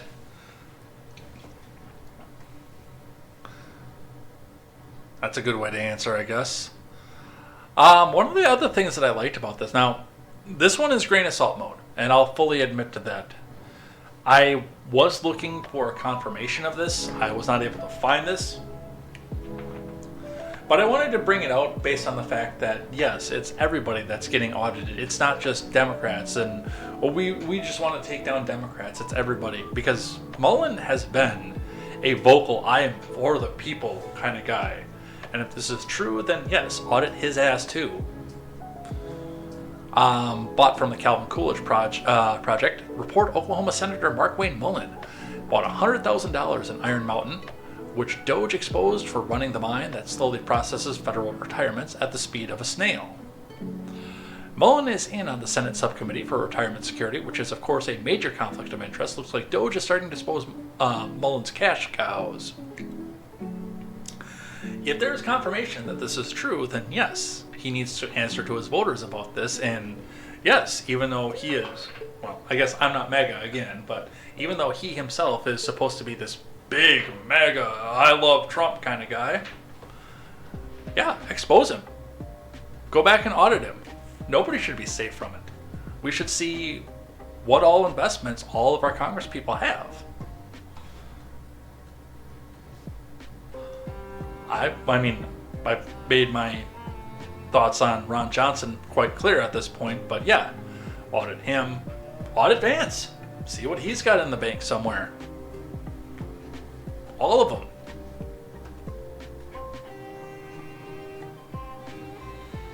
I kind of enjoyed this one. Now, even though this didn't have anything to do with Elon, this is the kind of thing that we should all be focusing on. And if we do get wrongfully taken down from a platform, not a publisher, yes, we should have some sort of recourse. I don't think we'll get $10 million out of it, because most of us can't prove that we had that much damage in our life from being banned off of X. But, you know, as somebody who was running a political campaign and was literally the president of the United States, to be able to reach out to voters, constituents of potential voters, that's where I wanted to go with that, then yes. X reaches $10 million settlement with Trump over prior suspension of his Twitter account. From Jennifer Jacobs. Now, this is a leftover from a lawsuit that was started under the Dorsey years, or the Agrawal years. And yes, because this was pending, a amount of money was put into escrow throughout the sale to make sure that if this did not go the way that the Trump admin wanted, then yes, this was going to get paid out, and not directly from Elon. X will pay President Trump $10 million to settle a lawsuit over the nearly 2-year-long suspension of his account in the wake of the January 6th Selfie Fest. The White House declined to comment when reached out by CBS News. So, yes, this has been going on for a while. This is not overtly news, but yes, it's good that there's recourse to be had, because it means that the rest of us could reach out for recourse. Now, I use the example. I get hit up every time I post out to my Facebook fan page. I get hit up for, do you want to spend $3 to promote this post? Do you want to spend monthly to go and promote this? And I haven't, partially because I don't use the main page of Facebook. Yes, I do have one, it exists.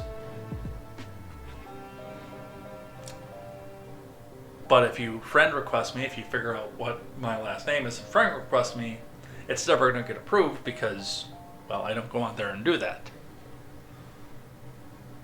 I can post to it from a third party. I never have to look at it. I never have to see it. I'm sure that most of my friends that were on there have deleted me anyway for my political views. Regardless, it's out there, exists, but you know, when I go to the fan page is a different story. And yes, while I would like to maybe throw a $5 bill at Zuckerberg and say, hey, promote this out, advertise this out, put this out on the front page of X amount of people. When I get inevitably banned for having wrong thing, do I get that money back? That would be an actual damage that I would say I could go back and sue for. The money that I spent in that put enough eyes on me that turned around and got my account banned.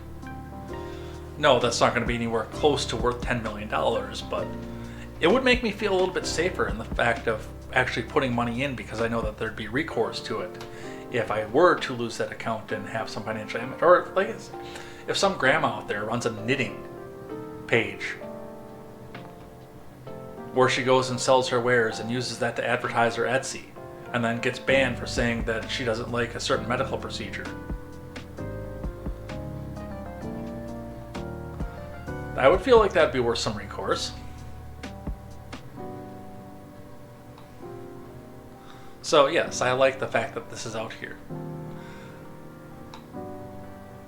Clint, again, Liberty Lock Pod, friend of the show, There were reports yesterday that more people Google searched for defense attorney in the DC area than anywhere else in America.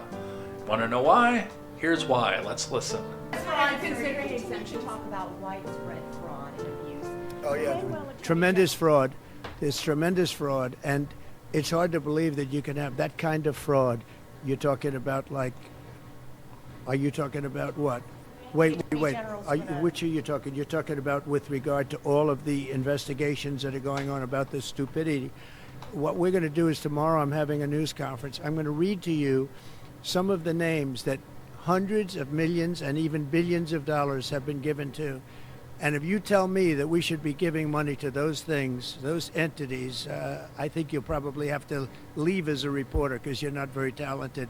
When you look at the kind of money, billions and billions of dollars being thrown away illegally, and there's no chance. I mean, I say it in front of our Attorney General, there's no chance that there's not kickbacks or something going on. When you give millions and millions of dollars to somebody that stands to look at something for 15 minutes and walks away with millions of dollars, that money's coming back in some form. And that's only one form of corruption. The biggest thing is what they do to our country. They're taking massive amounts of money and spending it on items. I went through a list of 200 expenditures that were made, and I found 3 that looked like they were reasonable. Okay, 3. And we'll be talking about that tomorrow. We have a lot of stuff. And I want to commend Elon because he's done a fantastic. He doesn't need this. You know, he's abused by you people every day. He's abused by you people every day. Again, don't want to see the persecutions and prosecutions. Want to see the transparency. If I could give these people immunity, as long as they told the truth, I would. Alright, a couple more things that I like, and then we'll get through the things that I hate. And head out of here for the day. Trump signs an EO, expanding access to in vitro fertilization. Good. I know that my Catholic friends do not agree with me on that, because that means that, yes, there will be fertilized eggs that don't make it, and they don't get implanted, and this and that and the next thing. People want to have more babies. I am in favor of this. Have more children. You cousin fucker white supremacist assholes down south, you should love this. Because it's encouraging people to have more white babies. Isn't that your stated goal? I don't know. I just want people to have more kids. I don't give a damn what color they are. So, yeah, that's a good thing. I like that. And going back to the plane crashes. Then we'll move on to some things that I hate. Duffy shreds booty judge over problems at the FAA.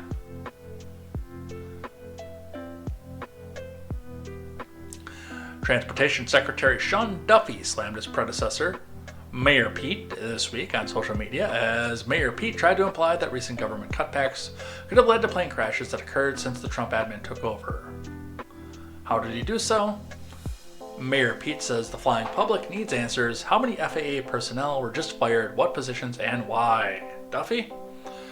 Mayor Pete failed for 4 years to address the air traffic controller shortage and upgrade the outdated, let's actually open this X back up, outdated World War II era air traffic control system in less than 4 weeks. We have already begun the process and are engaging the smartest minds in the entire world.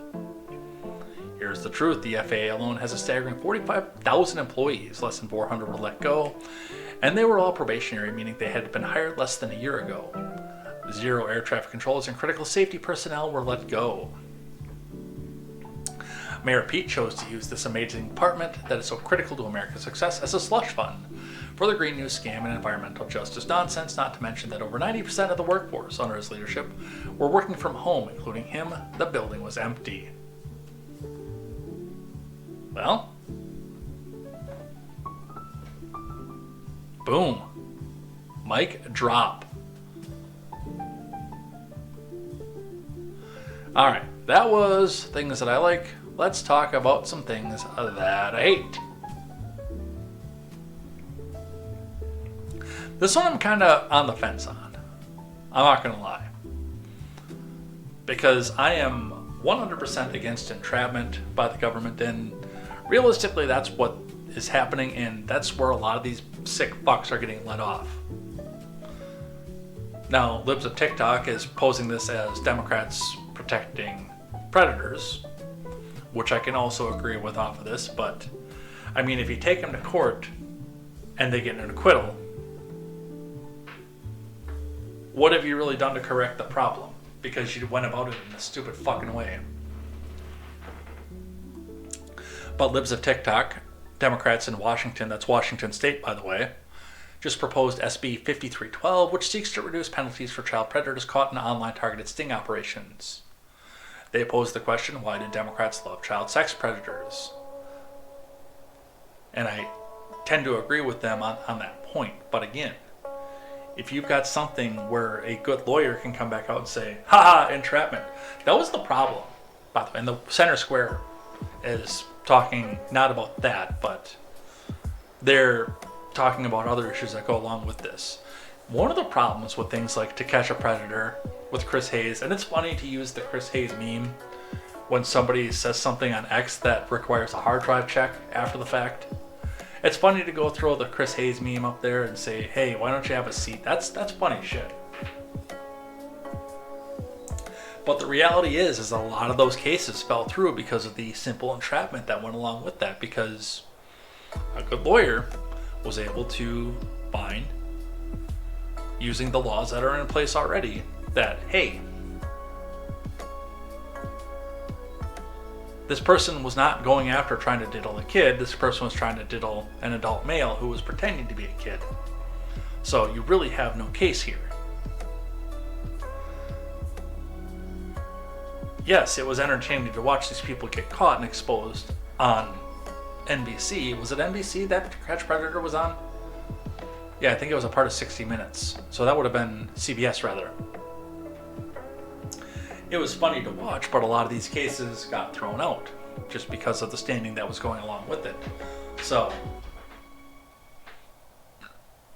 I don't think reducing the penalties is there, but I think there needs to be some reform in there on how this all gets prosecuted to make sure that when you do something and you catch one of these people, they actually get off the streets and they don't get off on a technicality. Alright, some things that I actually hate, because I was on the fence about that one.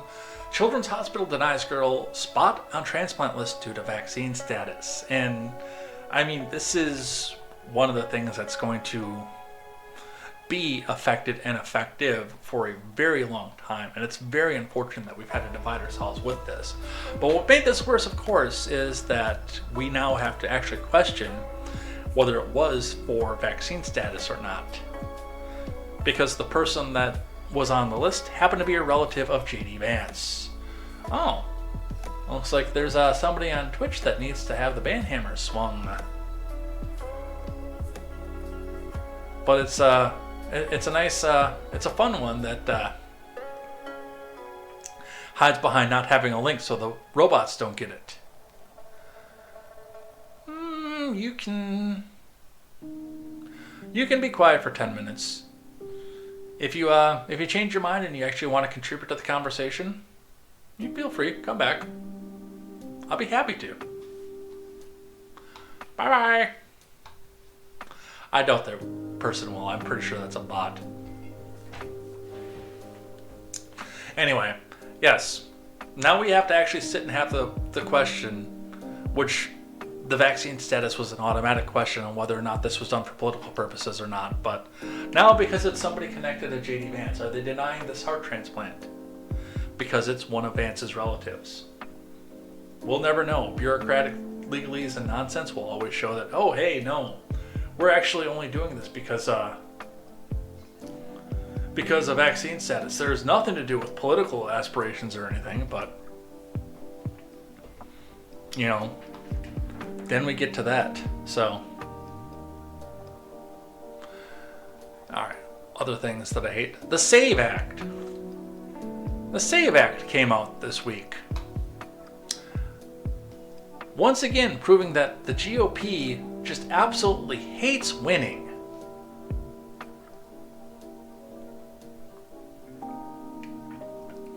Axios, who is completely unbiased, I promise. The SAVE Act, what we know about the bill requiring proof of citizenship to vote. A bill introduced by House Republicans requiring voters to provide documentary proof of citizenship when they register to vote has triggered alarm bells among voting and civil rights organizations.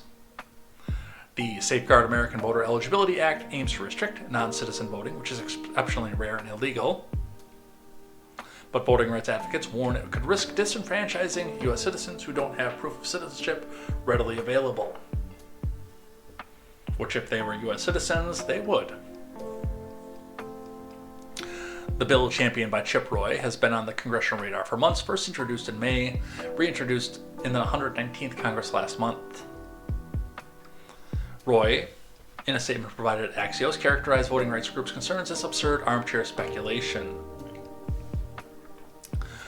But it goes further, and this is where this lands on things that I hate. Married women could be stopped from voting under the SAVE Act, and this was brought into my Discord under this purpose, as probably one of the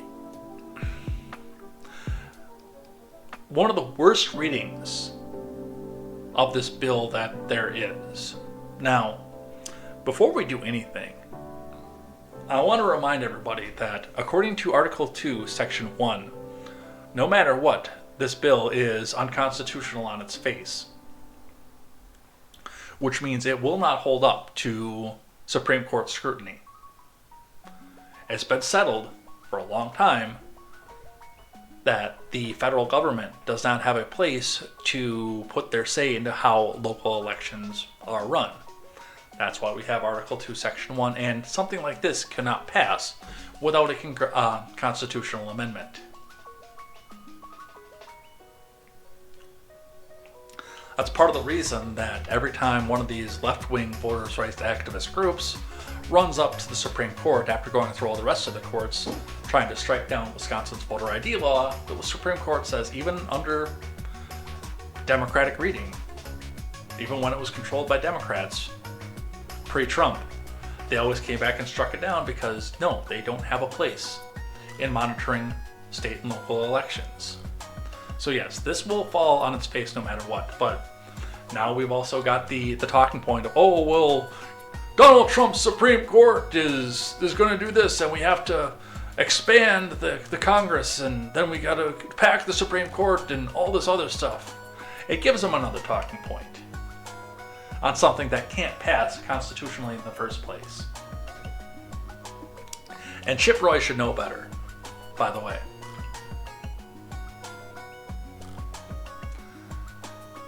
And on that, I'm actually going to call it for the night. I got a couple more here on things that I hate, but you know what? It's 9:30. I want to enjoy my coconut-flavored Mountain Dew. Go spend some time with my family and go to bed. We can complain about the other stuff in the Discord. I promise. I know we can. We're good at it. Which, by the way, if you're watching this, either live or on the replay, you should join the Discord. That's something you should definitely do because, hey, it's a lot of fun. We get some actually decent conversations going on with this kind of stuff, so yeah, you should come in and hang out with us. I think it'd be pretty cool. And I think the rest of you would think that it's pretty cool too. So let's go off and do that. Let me change up my scene here. No, I don't want that one. I want this one.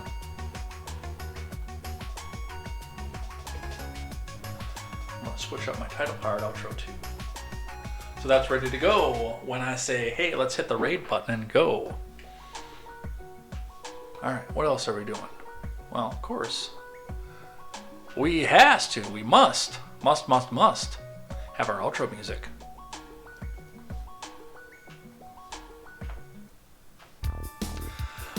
And with that, we're done. That's another week. We didn't go 3 hours this time. We're actually crowding it though. So there was a bunch to talk about, and I think I spent more time on the airplane thing than I maybe should have. But we're out of here. for the week. Thank you so much for watching. Skyward Sword, The Legend of Zelda, starts on Edgeworld Gaming tomorrow. I wanted to, as I said at the top of the show, I wanted to start earlier with that, but that is not going to be a reality right now based on the fact that I've been interviewed with the Already Conservative. That will hit the audio platforms on Friday, so definitely go back and check that out. I haven't had the interview yet. We're doing that at 3 o'clock Central Time tomorrow, but I've talked to this guy before. He's one of my better friends online. I would say one of the best, if you will. I've had phone conversations with the guy. He's actually the reason that I'm on Rumble right now, because I couldn't figure it out at first. He taught me how to go, so how to get that going. That will release to the audio platforms on Friday, so look for that. We'll see you here tomorrow for Skyward Sword. That's going to be a lot of fun. And go check out my friends as well. Take care. Have a wonderful week. Thanks for sitting down for a couple hours for the news with me. It's been a blast. We got a lot done, we got a lot talked about, and I very much enjoy coming out with this. Look for some of the other stuff that I mentioned throughout the show. I do want to talk a little bit more about the federal workforce, and with that, we're out of here. We're going to go raid. Take care. Have a great night. Hug your family. Go get some sleep, and we'll see you here next time for more news, more headlines, and more contemporary. And until then, I'm Jay Edgar, and this is Contemporary. Take care.